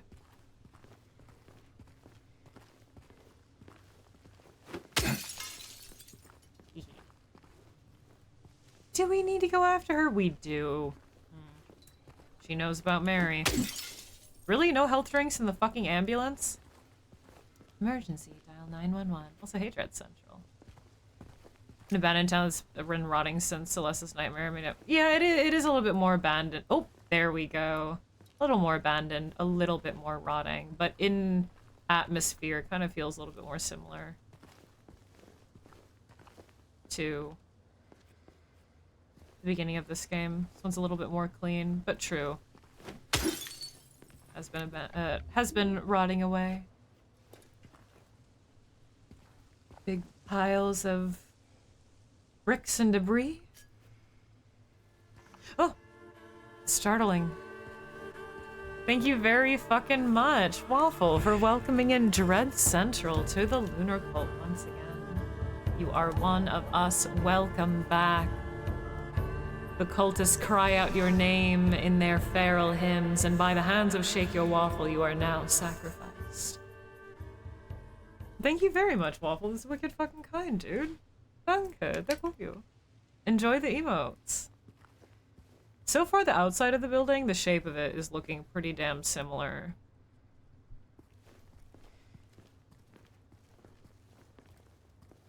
Thank you again very fucking much. Enjoy, man.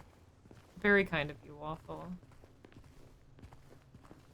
Similar to up in Sims 2 or 3. Oh, that would be a wicked... People have done Silent Hill 2 and 3, mostly 3, maps in Silent Hill, or in Sims 3 a lot, trust me. I've seen so many videos back in the day of Heather Sims in Sims 3 and their abandoned, grungy, nasty lots and making videos out of it, or like music videos, etc.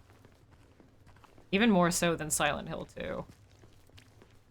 James, we're wasting time. Just a moment. I'm going back to the entrance. I'm literally walking there. I had to go get bullets. I know you care for her and you don't know why, but there were bullets, Maria. And environmental assets that I had to look at. Ambulance windows I had to break. Fog I had to ogle. Okay? Now let's go. There better be... I know there's a save in the office, but I need that save like right now because I really have to wrap up the stream. Ooh, that golden glow. Wow, wow, wow. I wonder where the save will be. Oh. Sorry. Would you like to come in? Sorry about that. Come on. Okay, well, you're not gonna come in. Oh, this is very vintage. How neat. Huh? Is that a gun cabinet? In a hospital? Yeah, but it's empty. Somehow that seems worse. It is indeed. It is indeed, Maria. A good little hint that we'll find it later. Shotgun safety rules. Safe direction. Keep your weapon pointed in a safe direction so that accidental discharge will not cause injury. Finger off the trigger. Do not put your finger on the trigger unless you are ready to shoot at your intended target. Keep your gun unloaded. Keep your weapon unloaded while in storage. Only load your weapon when you are ready to use it. Little hint on where we'll find it later. This note says, make sure that the... Did she walk in here, talk about the gun cabinet, and then leave? It says, make sure the rooftop door is always locked. Hinting at patients that could go up there, but assumedly that specifically that one patient that leaves the diary up there. Contact information. The lead nurse is Linder the nurse? Her other name is cut off. The link nurse, Anna, cut off, and it says lodge. Visiting rules. 1 visitor at a time and maximum 2 visitors per day. Limited to 2 hours per day. Between 2 p.m. and p.m. It just says between 2 p.m. to p.m. Okay. Social distancing at bedside. Do not visit if you are unwell. Do not visit if you've been overseas in the last 14 days. Workplace safety in the hospital. Hospital unique risks. Hospital workplaces. Ooh. Hospital workers under... I can't really read all of that. Causes of fatal injuries by something accidents or exposure to substance, something. Severe or hospitals serve patients with physical/mental health challenges, which something of violent, something contagious. Can't read all of that. Emergency evacuation instructions, we've read that before, and the fire emergency evacuation we read before. Oh, the orange glow coming through the hospital is very gorgeous. It reminds me of the game The Town of Light. Oh, and here we go. We get the shotgun bullets already. Crow, high velocity. Proudly loaded in the USA by American workers. 12 gauge, 2 3/4 weight, 12 something velocity. 100%. What does that fucking say? Performance guarantee, I think.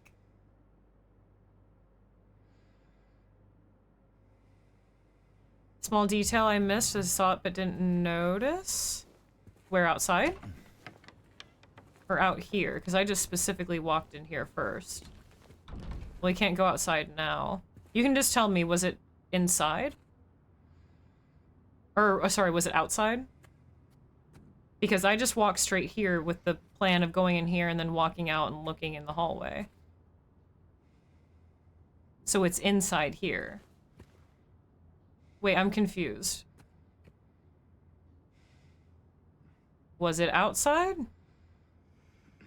I set the shotgun bullets record! Yippee! I didn't miss anything. But you just said I did. Oh, no. You were... If there is a small detail I missed, as in I saw it but didn't notice, is it okay to...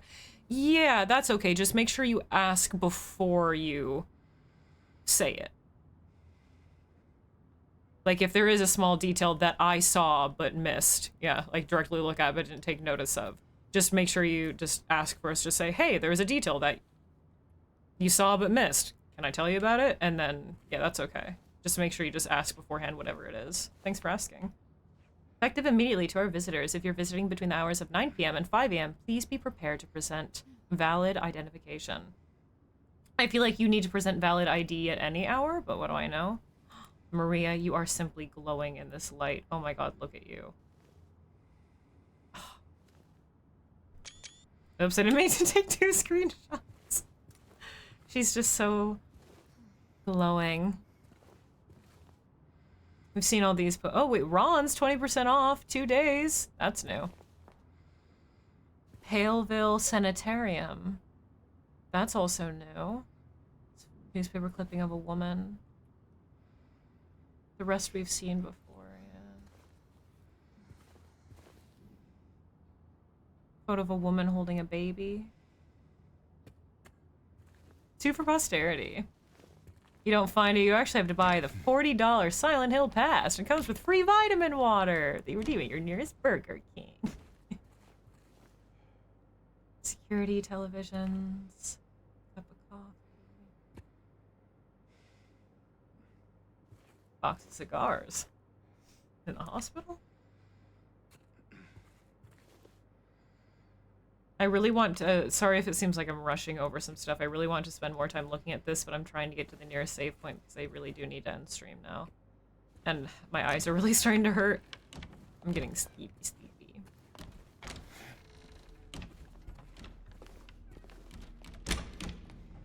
Oh, excuse you, Maria. Where did she go? I don't know. Let's look around. Oh, wow, look at this hallway alone. Wow, look at that. That's so beautiful.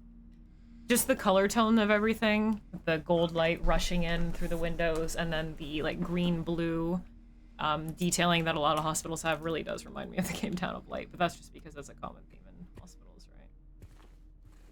Please keep the noise down. No! Tell the nurses to. Are you kidding? There's a save point. It is about in the same area, yeah. Yeah, this place doesn't seem scary, you know? It really feels like an abandoned hospital at sunset, you know? So what I'm going to do here is I'm just going to kind of unfortunately beeline it to the save point and save, and then when I reload this next time I play, I'll come back out and I'll explore this hallway in detail and also the rooms in gross detail. I know there's something on the board there. I know there's a lot of stuff. There's drawers to open, but I really do need to wrap up. So good. I love that. and the music. Yeah, the music is so serene. Like, this place, yeah, seems inviting, and I have theories on why.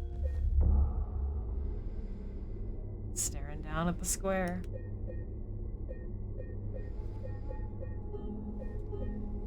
I do have to save and wrap up here because I am already... Oh yeah, I'm like half an hour late, so we're gonna have a little bit quick of a wrap up here. Oops. I do apologize, but I have to be off a little quickly. Oh man, I'm sorry. I'll be back. I'll be back tomorrow. I will indeed. Yeah, despite everything, it's so the fact that they make it, and again, I think I also have theories on, I mean, I have multiple theories on why it's so inviting when you first enter Brookhaven and so calm. Many. But knowing what's to come, it makes me so curious how everything's going to look, seeing how, you know, it looks now. She's already in fucking Guatemala. Laura's long fucking gone. She's in South Ashfield Heights, bitch. Your Laura's in a different hospital. Here we go, right, 4 times. Thank you everyone very fucking much for hanging out and enjoying the detail of this game with me.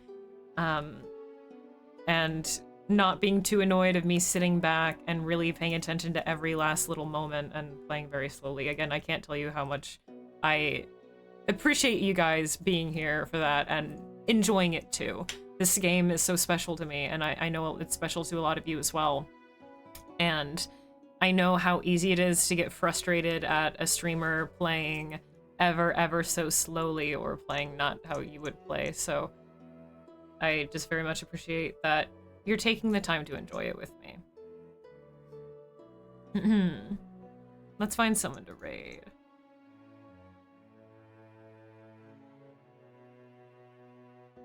Ultimately, you get impatient.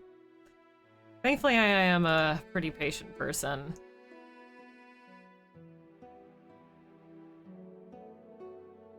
Yeah, I am very fucking tired and I gotta wrap up. Early and Grace, thanks for the follow. Achulavai. Hate when my favorite streamer's enjoying the game. Go faster. Thanks, everyone. You guys are rad. Yeah, I know, Hamburglar. Here are some links where you dudes can find me after hours. All of my links are on there. My Twitter and my Instagram, where I'm most active on, and the Discord is where I'm on all the time. I do have a Blue Sky now, but I'm not as active on there. I'm also on Tumblr.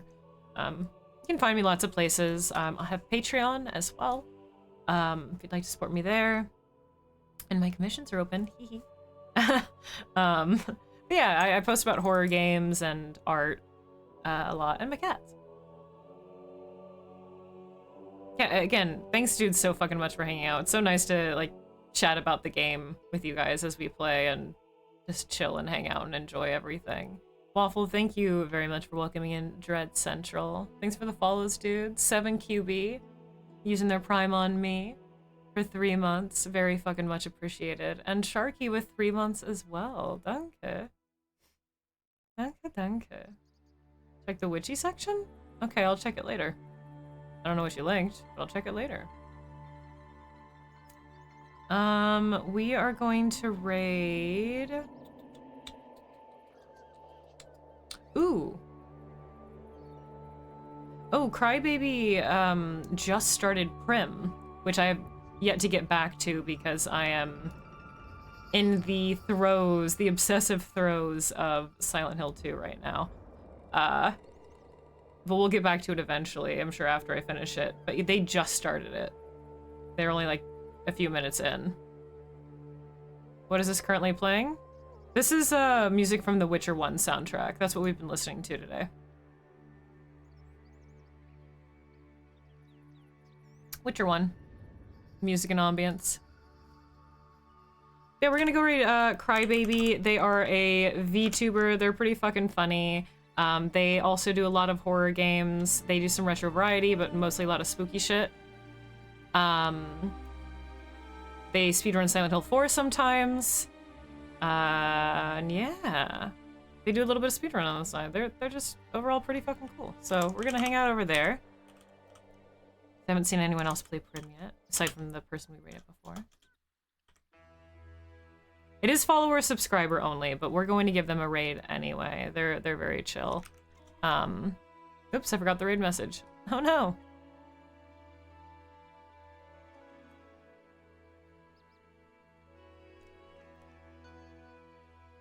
Yeah, the Witcher one, I mean all the Witcher OSTs are good, but the Witcher one has a very specific vibe. Alright, here's the raid message, dudes. You can copy and paste that into their chat to give them some kind curses. I encourage you to follow them. I'll see you dudes tomorrow. Thank you again for hanging out. Bye.